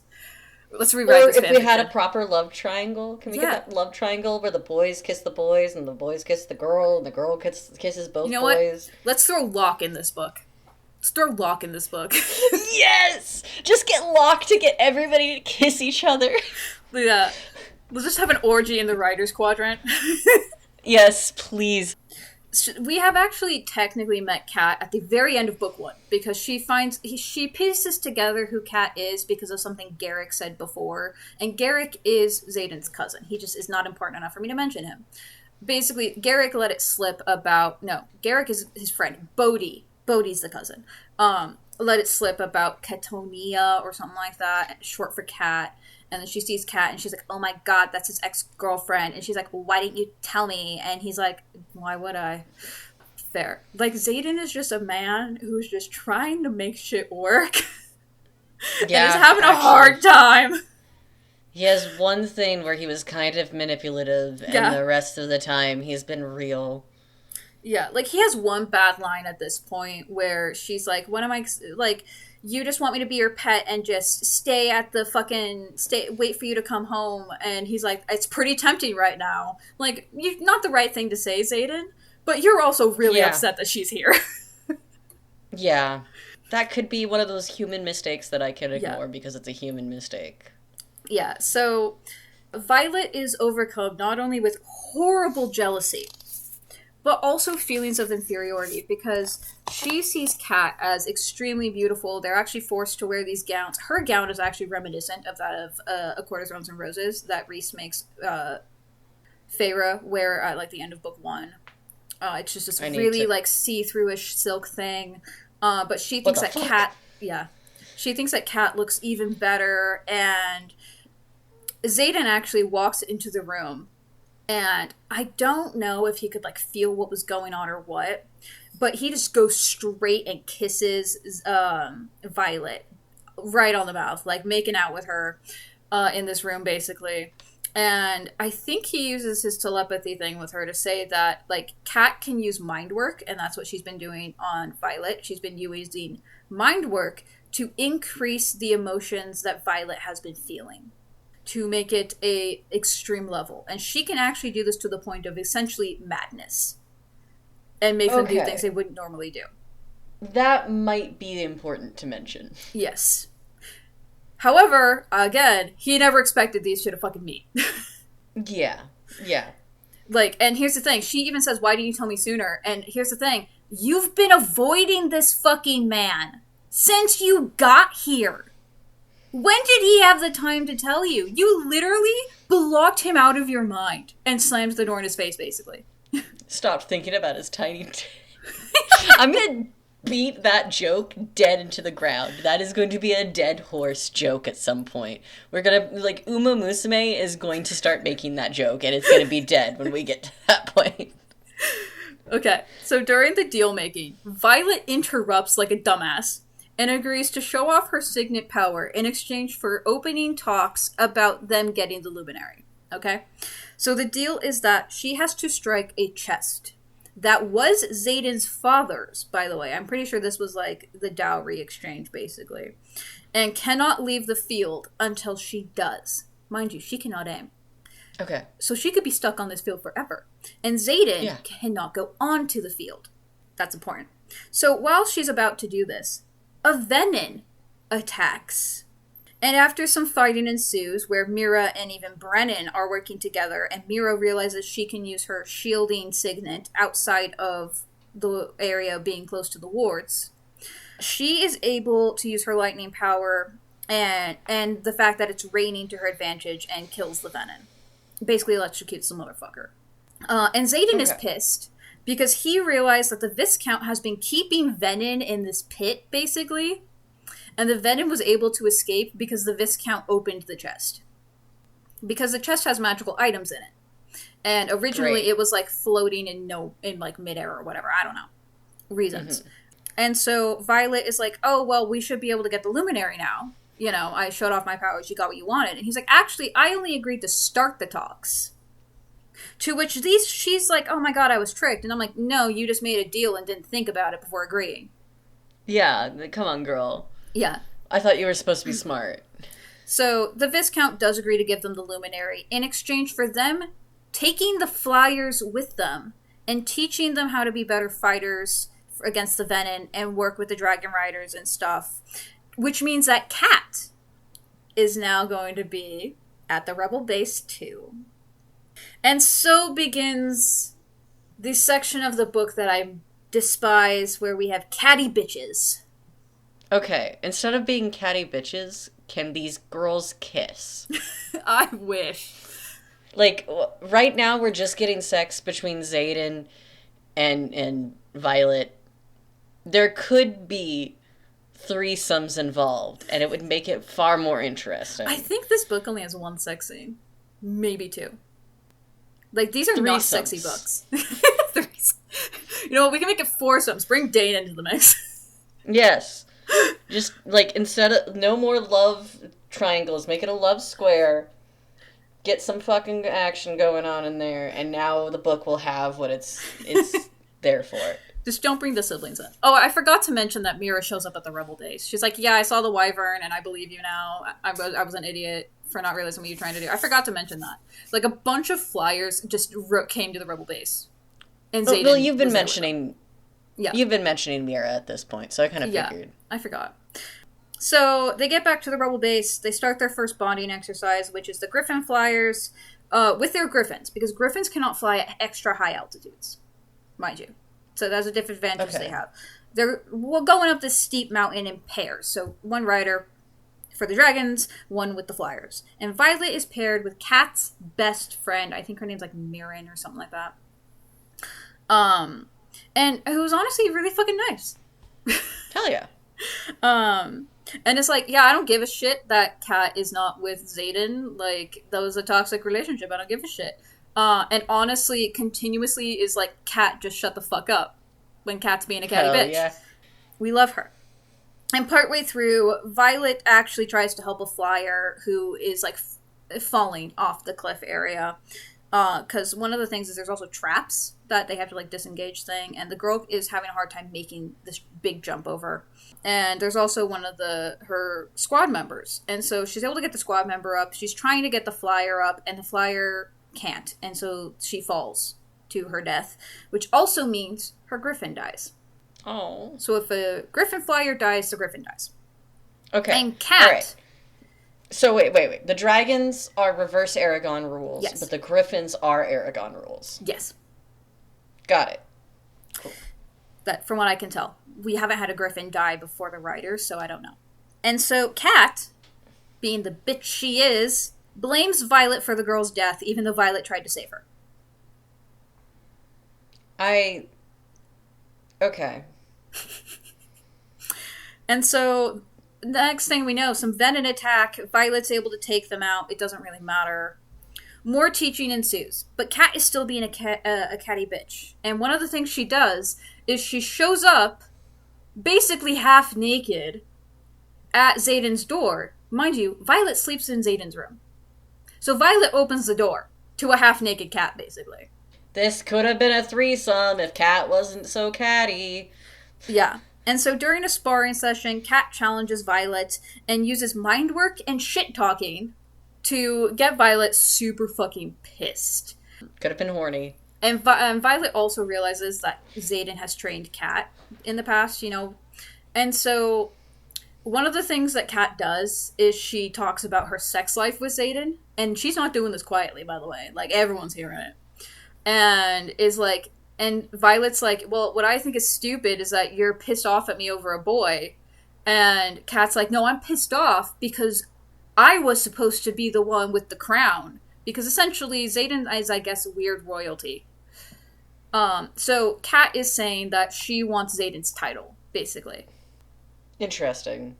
What a twist. I don't fully believe that. Like, why are you this pissed over a title? And why are you blaming it on her? No, this is pretty normal for, like, some feudal shit. Maybe, for, like, aristocrats. But my thing is, why are you blaming her? She didn't do shit. Because misogyny? Yeah, that's the only thing I can think of is just catty bitches. And to be fair, feudal systems that, that cultivate that, like, oh, you stole the title from me by marrying the other person, does cultivate this type of misogyny. Yeah. But my thing is, you know Xaden called it off. Before he even met this lady. Then yeah, shut the fuck up, Kat. Like, Xaden called this off before he fucking met Violet. What's the point in being pissed at Violet? She doesn't even know that Xaden's apparently weird-ass royalty. Yeah. Like, what the fuck? She doesn't figure it out until right now. Yeah, I'm like, that was a twist when you said that. So, she gets angrier and angrier to the point where she's about to kill Kat. And then she realizes what's going on. And Xaden's literally like, I don't give a fuck if she dies, but I know that you'll be pissed at yourself if you kill her. So she doesn't kill Kat, and people are like, no, you were using mind work, you were cheating. And the professor that's helping on the flyer side is like, tell me you didn't, but it's obvious she did. And so Xaden then takes Violet into the council room, forces the rest of the council people out, proceeds to be like, bro, what the fuck was going on? And proceeds to also eat her out on what is apparently his throne. So there's two sections, I forgot. All right. And so Violet goes to reciprocate, and he tells her no. Because he's like, I don't want this to just be about me having... I don't want you to feel like you have to reciprocate because of what just happened. I mean, okay. I want to show that I care about you. Basically. I don't know. Like... As an... Okay, Xaden, from one top to another. Let's just have a short chat. Like, let's not pretend as though just eating a woman out is only for the other woman's pleasure. There is so much fun in watching that woman squirm and having a good time that you know you got some pleasure from that.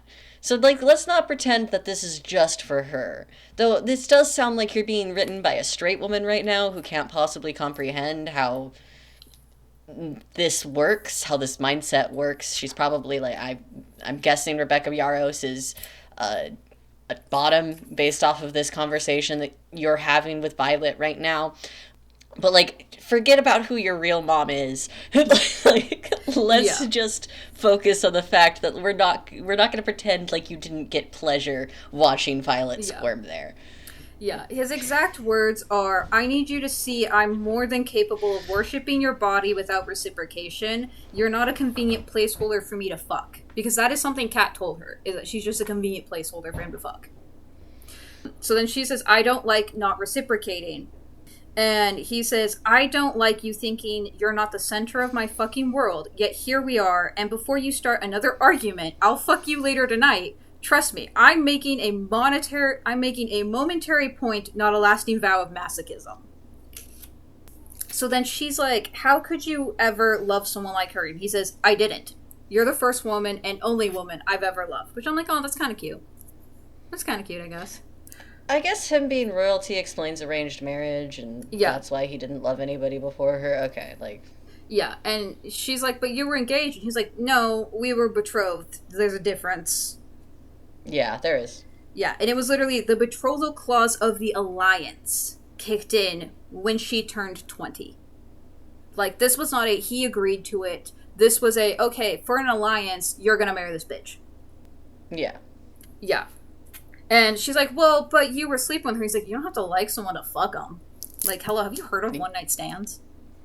Absolutely. Remember when he said something about separating emotions from sex? Okay, fine. I can respect it from his point of view now, though I genuinely don't believe that he's in love with Violet. I don't either. But, I mean, he says some cute things every now and then. I'm like, oh, that's cute. You know. He has cute moments. He's fascinated with her. Yeah, maybe that's a good point. Also, like, I would like to say, I knew my husband for an entire year before, almost an entire year before we started dating. Like, we knew each other for quite a while. We met in September. We started officially dating in, like, April, but we did not have sex right away. And even then, we spent, like, an entire year where he was living at my parents' house and we didn't do shit. Like, there are times, like... He goes for months without it, and literally, like, I'll even comment, like, when our first year of marriage, I was really insecure about it, especially since I had a manipulative bitch for a best friend who was also interested in my husband and did not tell me that, and would do things that made me feel, like, they did things that made me feel really insecure about my marriage, to the point where I understand where Violet's coming from, feeling insecure about someone she perceives to be a better match for her boyfriend. But at the same time, you gotta listen to your partner when they tell you that they care about you, not the other person. Yes. And, like...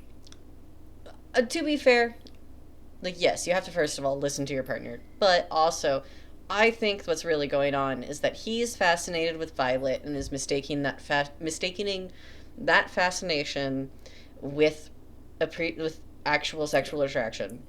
romantic attraction, and I think she can't distinguish the difference between love and sex, and I'm getting a sneaking suspicion, based off of how things are going, that they are not the endgame couple, and that's just the vibe I'm getting right now. I'm really curious about it, because I also feel like this is one of those books where we're mistaking sex for love, and it is very possible that they're just going to stay the same couple the entire time, because that happens a lot in books, is we as a society equate sex with love, and we also cannot for some reason fathom love just being domestic bliss where you're chilling on the couch and you're reading a book and your husband's playing Paper Mario and you're not talking for like 20 hours. That happens all the time in my house. Valid. Like, and that's something where I've had conversations with other married couples that are my friends, and I'm like, and they're like, yeah, you know, there's just times where I just want to play my video games, and my husband has to come get me and say, yeah, it's family time now. I'm like, dude, I love doing shit with my husband. What the hell are you talking about? Like, yeah, I do things without him. I go do my dance stuff. He has his D&D with his brothers that it sounds like I'll eventually join, because our D&D group is no longer a thing. But we love doing stuff together that is not just physical shit. Yeah. Like, if your bonding activities are sex, I please request that you get a hobby. Yeah. And like the first book, at least they were talking, they were getting to know each other, things like that, as best you can in a death college. But on top of that, this book, they've been doing a lot of arguing in this book. And they have not fully resolved their arguments by the end of this book. Okay, I have a question. Yes. How are we comparing this to Jude and Carden? Because I know that Carden, because you haven't heard, for listeners' context, we yesterday recorded book 1 and 2 of The Cruel Prince, and we're recording book 1 and 2 of Imperium. Yeah, today. But we are going to be recording book 3 of both of the series another day. Yes. Whether it's together or separate, we'll figure that out. Because we ran out of time. We did not schedule enough time for for any of this. No. So, thinking-wise, that means that we left off at the end of book 2 where Carden betrays Jude pretty heavily at the end of book 2. But, like, I'm genuinely believe that Carden genuinely loves Jude by the time of the end. But, again, I read it and you haven't. You just got what I was summarizing there. I will say, both Xaden and Carden both have very cute moments where it is very clear something's there, maybe, possibly, based on the perspective. I would love this book to be from Xaden's perspective, honestly, considering he's doing, the rebel bullshit. But the one chapter at the end of the last book where she is incapacitated in the bed after Brennan has done the mending, he's waiting for her to wake up, basically, after the poison shit is gone. He is really upset at himself because in his mind, he drug her into this. She now has some color back in her face. He's waiting for her to wake up, and he's also really upset with himself that he never told her that he loves her. That's one of the things that he does. Like, he does not tell her that he loves her until she's unconscious, basically. Okay. So, I don't know. Like, I'm not fully convinced, but there's also a lot of sex in this book, and it's hard for me to convey their actual relationship because there is so much talking, especially in this book. But I think the big thing is I can buy Xaden loving Violet based on things that he says. Some of it is physical, but there are things that he says that aren't just about her physically. I cannot buy Violet loves Xaden. And that's the problem. Because 90% of the time she's objectifying him. Okay, understood. That makes sense. Versus, like, Jude and Carden, where, like, you haven't read it yet, but, like, you're listening to what I'm saying. Yeah. I cut so much stuff from Jude and Carden, like, the conversations between them. I just kept the highlights of my favorite parts in that summary. Yeah, that's fair. That's fair. And these are really dense books, so trying to convey conversations and The story is hard. Especially in this book. is. And I'm not even done with this. Wow. Okay. And so, like I said earlier, like, he's been saying I love you without stating those words exactly throughout this entire book. Like, he's got some really good lines. I just haven't said them. And, like, he's also, other than the one horrible manipulative thing, and I don't remember if it happens to come up multiple times in this book, but that's one of, like, that's the one big thing that is his red flag, is that, you know, we're not going to have sex until you say I love you thing, which he obviously quickly doesn't do if he's eating around on what is apparently his throne, is the fact that, like, everything he does is for her. He literally says that he would just abandon and let the world burn to save her. Which is, like, one of those things where I'm like, that is why people love villains, is because a hero would let you burn to save the world. A villain will let the world burn to save you. Yes. What does that say about Xaden? We'll find out. Oh, great. I haven't read book 3 yet. So during a squad mission thing, Violet ends up with Salone, Liam's younger sister, another writer that is unnamed because she does not matter, Kat, and Kat's best friend in this cave thing where they're supposed to find this object thing. And also her dragon is there, her little dragon, the dragon that's now a teenager and is sassy as shit. Okay. The two dragons are some of the best parts of these books, and Adarna just being a sassy teenager who's not taking shit from anyone is hilarious. Amazing. Okay. So they need to go get this little chest thingy, whatever. And during this training mission, after they get the chest thing, who should appear but Varish's dragon, Solos. You know, Discount Umbridge's dragon. And so the other writer dies, hence why I did not name them. And Violet and her younger dragon save Kat and the others from Solus. They kill Solus 100%. There actually is a trial thing where Andarna has to literally defend herself on trial for why she killed the dragon. And this is a turning point in Kat and Violet's relationship because Kat realizes that Violet will just save anyone, basically. So yeah. Okay. That's what it took. Yeah, that's what it took, I guess. We're really dumb. I know. Like, stop being a catty bitch over a man. Please. Oh. I don't care if you're saying it's his title and not him. It's still over a man. You could just kill him and take it. Yeah. Just saying. Okay, so Dane and Violet, they make up. Dane is, obviously with them. And they start working together to translate the journal because Violet had tried to set up the wars after she translated it, and it didn't work. However, Dane also knows this language. So they're able to translate it, they're able to get the words up because they realized that it was not the blood of six, it was the breath of six. So it was the dragons who had to breathe on the ward stone, not, the riders putting their blood on it. And it's just in time because there's venom attacking, and two wyverns go through the wards and fall dead, basically. However, hell yeah. After the attack, they realize something is wrong with the wards because the flyers of the griffins are still able to channel inside the wards, which they're not supposed to be able to do. Interesting. All right. And so they then get a message from General Melson of Basgiath, who wants to meet with them. And they debate not going, but they decide to go just, see what it is. They go find out that he has foreseen, because he has the power to foresee battles, that the venom will attack Samara and get the wards down, and Basgiath will lose the fight. And they want the rebels to help them fight at Samara against the venom in order to save the Navarre people. But Brennan, who is there, and so is his mother, so his mother now knows that he's alive, refuses. Why? Out of petty spite. Doesn't that go against what you're trying to do? Yes. Yes, it does. Like if there was a reasonable explanation, like saying this smells like a trap, saying that this seems too trap-like, something's not right. If something was said that makes you go, okay, hold up. Maybe you're lying.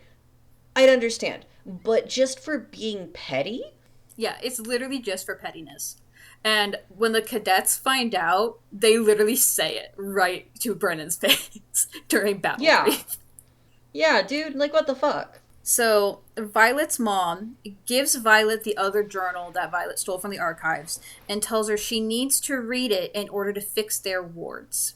And Violet is like, our wards are fine. And her mom is like, go cut into the wyverns that you killed and you'll see what I'm saying. Yeah, They got eyes. So they do, and they find this stone that has runes on it. Apparently that's what's powering the wyvern, I guess. I don't know how it works. It's not explained well. And the other wyvern wakes up, and then they have to kill it again. So yeah, something's wrong with the wards. Interesting. Also, somebody's a spy. Yeah. There's also a hitch. Violet cannot understand the language the other journal is in. Luckily, her scribe friend does. Deus Ex Scribina.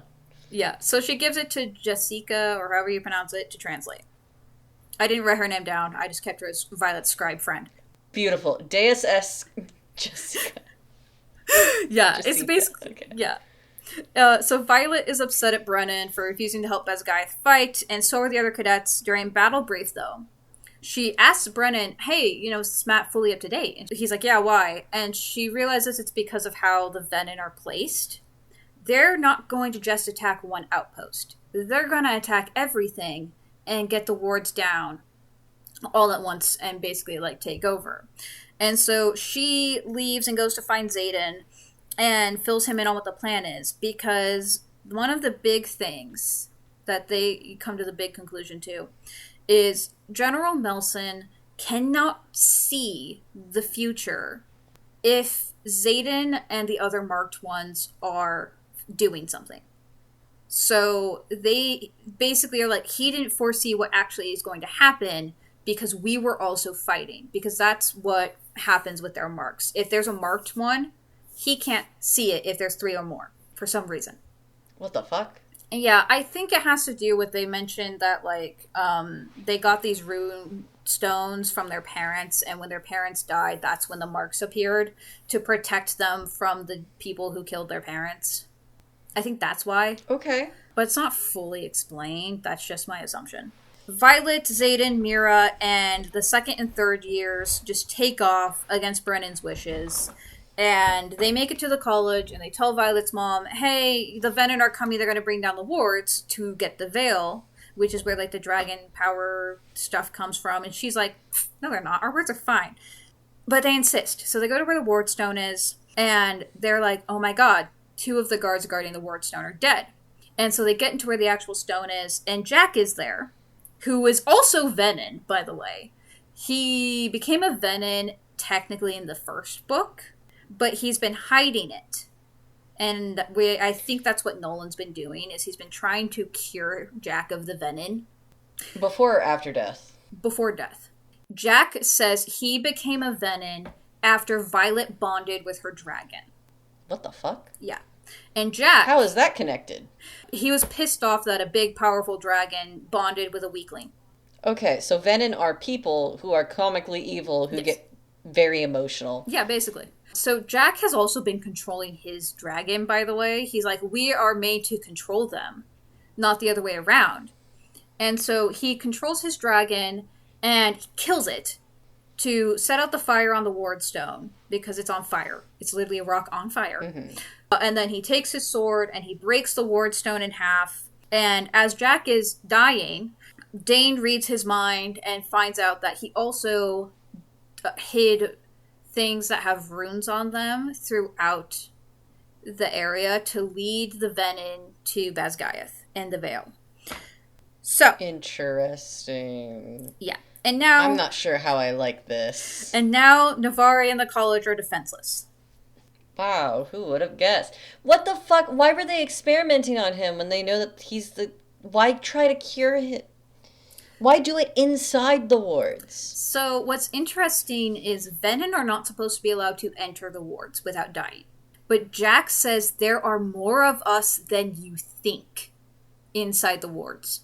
Yeah, because if they can transform in the wards and not die, then My leading theory is that Major Varish was also a Venin.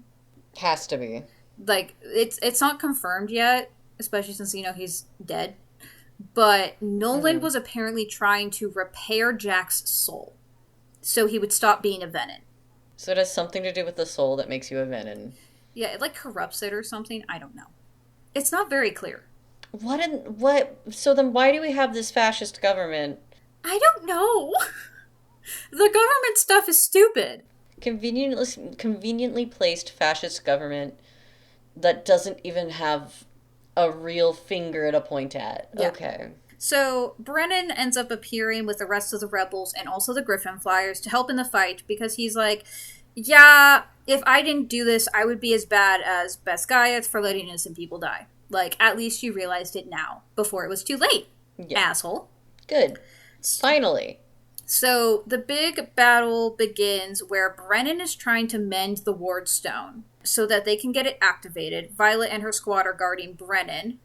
And during the battle, Sawyer, her friend, gets his leg taken off by a Venin. By a Venin's wyvern. There's actually a Venin who talks to Violet and is like, oh, he's going to have so much fun with you. Because the Sage basically wants to kidnap Violet, it sounds like. Because she's the special. Why? I don't know. I keep forgetting she's the special with 2 dragons.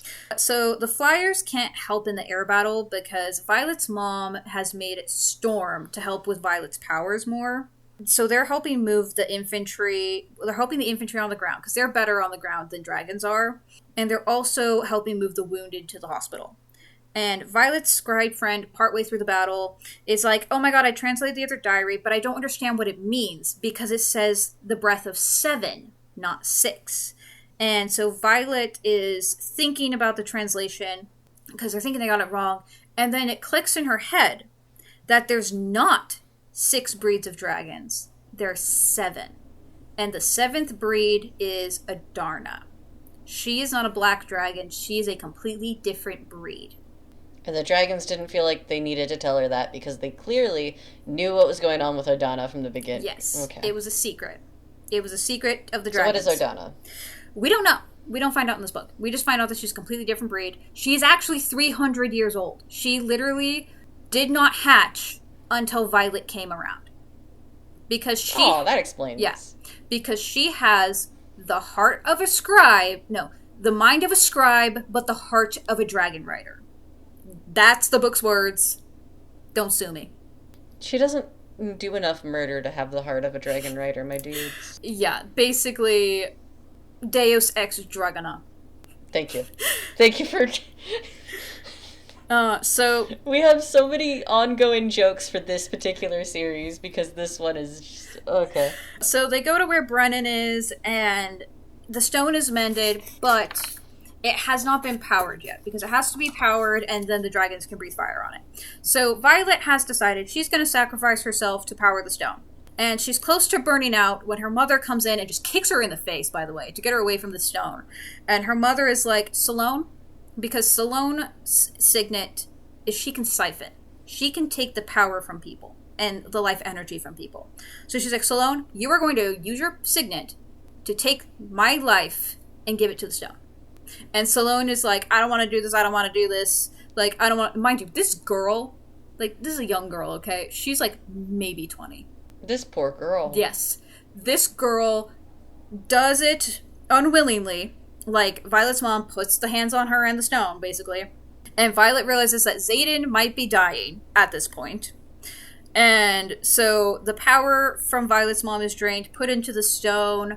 Brennan and Mira and Violet are really upset about it. But she's like, I did it to save my children. The wards go up, ending the battle. Happy-go-lucky. However, Violet goes to Xaden after the battle, where he tells her that he killed the Sage of the Venin, who was their leader, basically. But when he looks at Violet, she sees he is now a Venin. Okay. So I guess we're gonna have to find out what the deal is, or my theory is that he won't be the final love interest works out. There is one more chapter. There's one more chapter? Fuck me! So the last chapter is from Xaden's perspective. I guess that's an ongoing thing in these books. So he's dreaming about how he became a Venin in the battle. He was to the point of burnout, like he was about to die. And the Sage was beginning to overpower him and kill him. And so he reaches for the power that he was able to feel around him. Because like I said, the Venin like suck the power out of the land. Like one of the big things is there's an entire area called the Barrens that they've just sucked dry. And Sigil is pissed. Like she's really like, no, I chose you as my rider. How dare you do this? So she is ignoring him at this point. Okay. And so he became a Venin to kill the Sage because he, in the battle, when he did this, he could feel that Violet was dying because she was giving her life to the Wardstone. So he was doing it to basically hoping to save Violet, because the Sage also said that if Xaden dies, he was going to go kill Violet. That's the thing. So then he wakes up and he goes to see Jack, who is not dead somehow, again, and is in a interrogation cell. And he demands Jack to tell him what the cure is to being a Venin. He's like, no, there has to be a way to cure this. And Jack laughs in his face and is like, there's no cure. And that's how the book ends. Okay, so Venins are people who can tap into magic that end up pulling from the ground instead of themselves. Yes, so they pull it from nature, basically. They kill nature, put it out of balance, get corrupted because of it, and instead of getting it from their dragons. Okay, so have you consumed a TV show called The Dragon Prince? No. Okay, I figured because it's on Netflix. Yeah, I don't have Netflix. I'm sure you can get it on physical media at this point, maybe. It is made by the same people who made Avatar: The Last Airbender. Ooh. Yes. In the series, the human realm, like, there's a giant continent that's been split in half. One half is where all the magical people went because they hate humans after humans did a stupid thing, and the other half are where the humans live. Kind of like in A Court of Thrones. Yeah, except the things that the humans did, and they're considered at war, basically. The thing that the humans did was that the humans were so jealous of the magic that all the magical creatures had. They kept tinkering around with things until, I'm not going to spoil how, but one of them finds out about black magic. And black magic is stealing the life force from things around you, nature, people, animals, so on and so forth, to do magic instead. Similar to this. Yeah. And the black magic, of course, is a corrupting force if you do really bad stuff. Like one of the characters, Claudia, in order to make her brother walk again, steals the life of a fawn. Like, she sees a baby deer, captures it, and uses it to make her brother walk again. And she gets a streak of white through her black hair after that. And things like that keep happening with black magic. And I'm just kind of imagining that's what's happening with these people. That's really similar, yeah. So basically, the second they pull from something else, other than, their dragons things, like the second they pull from essentially nature, I guess is what it is, or they can take the life force from another person and kill them that way, they become a Venin. And they start having a red circle around their eyes. And I did check while you were talking about it. That came out in 2018. This was published in 2023. So I do wonder if she took inspiration from it. I'm sure she did. It's not the first group of, saying, evil mages who steal the life of the things of the natural beauty of the world. Yeah. Like, that is not abnormal. So I'm not going to say that it is something unique that she's stealing from, but I'm sure she took inspiration. She has kids. And yeah. Let me see if I can find the actual description of what Venin are, because they mention it really fast in the first book. Like, Mira and her are talking about it. Okay, so it's about the Fables book, and it says, Dad and his allegories.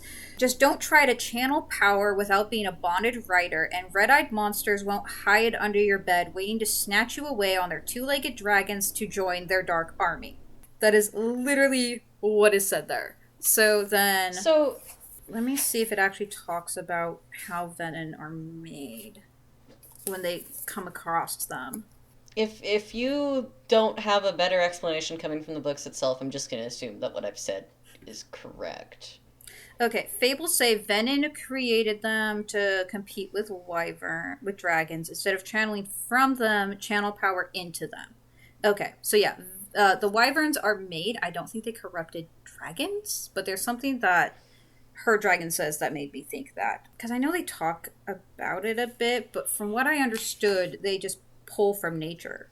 Okay, so the reason they're comically evil is that these are people who stopped caring, like, don't care enough about the land around them, about the beauty of life, but they've made the decision to pull from nature, from life, instead of themselves. Yeah. And then, of course, Xaden cares so much about Violet that, like, he's a special case in the sense of he cared so much about another person's life that he didn't care what happened to him in that moment. Basically, yeah. But he still did the same thing that makes you Venin interesting. Yeah. Literally, all it says is, this is on page 444, if anyone's curious, you're saying people who can somehow tap into the source of magic without a dragon or griffin to channel, corrupting their power beyond all salvation, actually exist. I say the word slowly just so we're crystal clear. They're not just part of the creation fable. Yes, his forehead creases. They drained all the magic out of the barrens and then spread like an infestation. And then it also says, what was the fable again? One brother bonded to griffin, one to dragon, and when the third grew jealous, he drew directly from the source, losing his soul and waging war on the other two. So there we go. So anybody can do that, yes. Not just people who can use magic. Yes, anyone can become one. This still...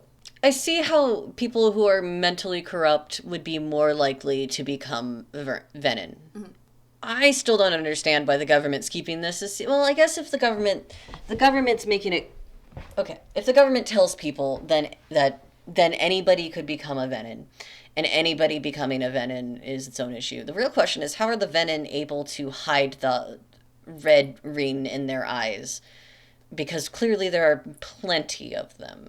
That's a good question, and I don't have an answer. I'm sure the book series, it's going to be 5 books, and we're only 2 books, and I'm sure we'll get answers. I hope so. Whether or not we like those answers is a different question, but I do believe in her ability to give us an answer. Yeah, well, and that's the thing. Like, my thought process was maybe they were able to hide it by either A, somehow this world has contacts, or 2, the mending that Nolan was doing was hiding what Jack was. That's the only thing I could think of. But he also says there's more of us than you think within the veil, within the wards. So where are all the other ones? But he was also a Venin before he started getting mended. Yes. Which means he was hiding it before he fake died the first time. So I don't know. Are you saying that our main character is just clueless as fuck and never noticed? Yes. Like, that's the only other thing I can believe. Give us either an answer or tell us that she's clueless that everybody is clueless as fuck. Yeah. Yeah, and that's the thing, is it's not clear how they're able to hide it. Especially since the more they drain, apparently, like the more they become Venin, the more the redness around their eyes stretches. How bad is the redness around Xaden's eyes? It has just started. Like, it's just a ring. Okay. Because it just happened. Mm-hmm. So he basically has to fight against the hunger to consume more power. Okay, and so then it's a naturally corrupting state of being. Okay, kind of like vampires and... Yeah. Okay. Yeah, once you become a Venin, you are craving it more and more and more. I'm sure he also craves not being Venin anymore. Yeah. Oh, there's one thing I forgot to mention, because I forgot to put it in my thing. At least I'm pretty sure I forgot to put it in my thing, because I didn't read it off my thing. So right before they go into this... before they go into the meeting, actually, right after they got the wards up around their rebel base... that aren't actually complete wards. Before they go to their meeting with the general and all of that, Xaden tells Violet the very last secret that he has, basically. Because she confronts him and says, what is your second signet? Because I don't remember if they talked about it really well in book 1, but he's bonded to Sigale, who was his grandfather's dragon, I think is what it was. And because of the family lineage there, what usually happens is either the person goes mad or they gain a second signet. And so he has a second signet. Yeah, so he was able to hide it originally. But Violet figured it out. And at first, he doesn't want to tell her because they're in the Ryerson house. So he takes her to this mountain cliff area, and he tells her that he is intrinsic. Remember what I told you from book 1? They can read minds. Yeah. So he is a type of intrinsic where he cannot read what you're thinking, but he can read your intentions. Okay. So that is how he's able to fight well in battles. That is how he's able to know what people intend to do. That's how he knew she was not going to betray him in book 1 when she found him hanging out with all his other rebel buddies. And so she asked him, you knew I wanted to kiss you that night, when she was high off of Taryn being horny as shit. And he says yes. And so she starts questioning how much of this was you doing what I wanted you to do in order to, establish this relationship. And he says, I never used my power on you once I realized I had feelings for you. Okay. And she's like, so you're not using it on me? He's like, no, I don't use it on you. And he swears never to use it on her and stuff like that. But now we have this extra layer of her questioning their relationship again. Of course, it has to come full circle over and over and over and over and over. So the and other over part and over is and over again. after the battle with the Venin at Basgiath, after the wars go up, he's a Venin now. They stay at Basgiath, it sounds like. Like, they're invited back to the college because everyone's like, well, the secret's out. What the fuck are we gonna do now? We can't hide this anymore. Yay. We literally have come full circle. What great world building. We have come full circle. They're fighting. They're at Basgiath. We've come too much full circle. Nothing's happened. Too much back, like too much jumping back. Like your world building, if you keep coming full circle multiple times in a row, your world building or your characters or both are not working out well. But I am certain, and here's the thing, is that back in a while ago, 20 years ago, it was popular to bring things back full circle because they knew that the dynamics that people liked were there from the get-go. It's just that it's not working anymore, my dudes. Yeah, nothing has really changed other than her mom is dead. Yeah. And she has her brother. I'm tired. Me too, I have a headache. The Rima Keenan was 20 minutes ago. Yeah, and so they, basically now the question is how do they fix Xaden being a Venin? And how are they going to take out the rest of the Venin that might be alive? And how are they going to fix the correct bullshit? I don't know. No wonder she had to expand it from 4 books to 5, because that's how much you need to get through all those plot points properly and effectively without making one of them feel super fast. Yeah. Do you have any more questions, comments, concerns? No. I think I'm just tired. I think I need a nap after that. You're like, I want to be done. Oh. Do you want to be done? Do you need me to pull a question out of my ass? No, it's good. Okay. I think after talking it through again, if we say the other one's like a 2.5, 2.7, giving it, niceness, I would say this one's probably like a 2. Because this one was harder to get through. This one was so much harder. That makes sense. The first one at least had some enjoyability after the dragons came in, but not even the dragons could save me being annoyed on this. Dalton says that he wants to do a tally of how many times I wrote in these books, "Bitch, are you stupid?" And I really am tempted. Please. I mean, that's a social media post right there. Because I wrote it so many times. I literally kept being like, "Are you stupid?" Or I wrote, "Yes. Duh." Or I wrote, "Dang, shut the fuck up." I'm really curious if now that you're talking about, is Xaden actually going to be the ending love interest? I'm so curious if they're going to be like, well, Xaden's now this corrupt person, but Dane's still there. To be fair, I want them to just go out of left field and be like, nah, she's going to go with Prince Boy. Yes.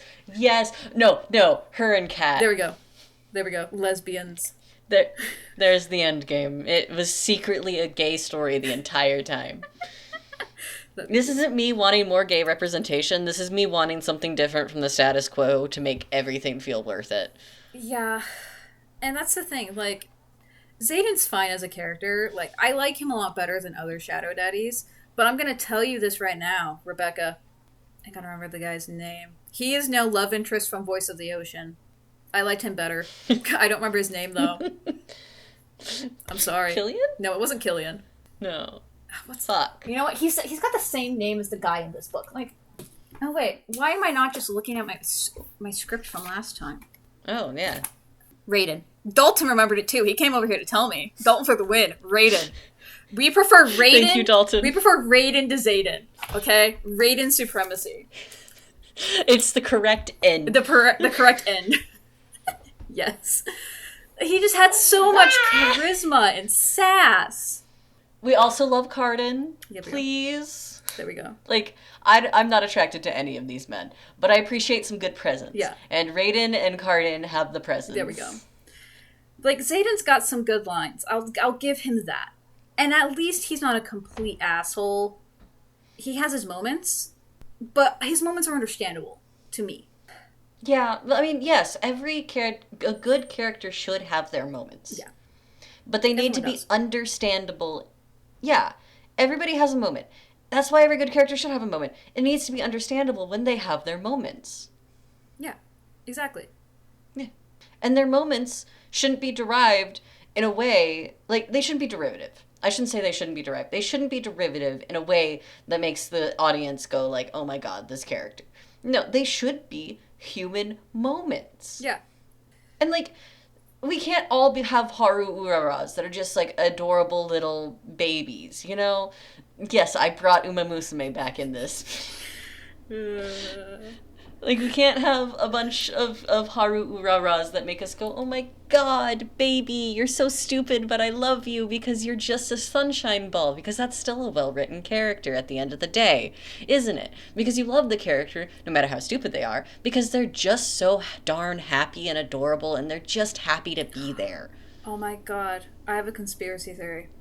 All of these people who write these Shadow Daddy books watched Naruto and were Sasuke fans. Is that really a conspiracy theory? That's my conspiracy theory. They were Sasuke fans when they should have been either Shikamaru or Kakashi fans. Or Tamari. All valid points. Yes. We'll also accept Gaara. Gaara's I prefer his cousin sister person. The giant one with the fan, Tamari. Oh, Tamari, yeah. I prefer her. Sorry, I don't know half of the names. I know Shikamaru. Yeah, Pineapple Head. I saw some I saw some of his merch in a store in Little Tokyo the other day and went, should I get that for Time? I have decided against it. I have not watched it since middle school, high school, something like that. I want to rewatch it though. Okay, you should do it. Just don't watch Boruto. God, no. I heard that. I stopped watching it because of Shippuden when they got older, because Sakura went to Sasuke, and I was like, I'm out. I can't fix you, girl. I'm sorry. They have a kid together in Boruto. To be fair, I'm also not a big fan of Hinata and Naruto. I'm not. I'm sorry. I don't like uwu girls. That's fair. That's fair. At least she gained personality in the second half.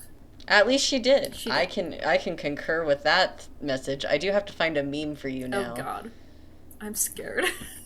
I keep up with Boruto stuff just enough to understand what the deal is with the show. I think my favorite Kakashi moment is when they were trying to make him the leader person of the Hidden Leaf Village, the Hokage, and then he found out he wasn't going to be the Hokage. He's like, oh, thank God.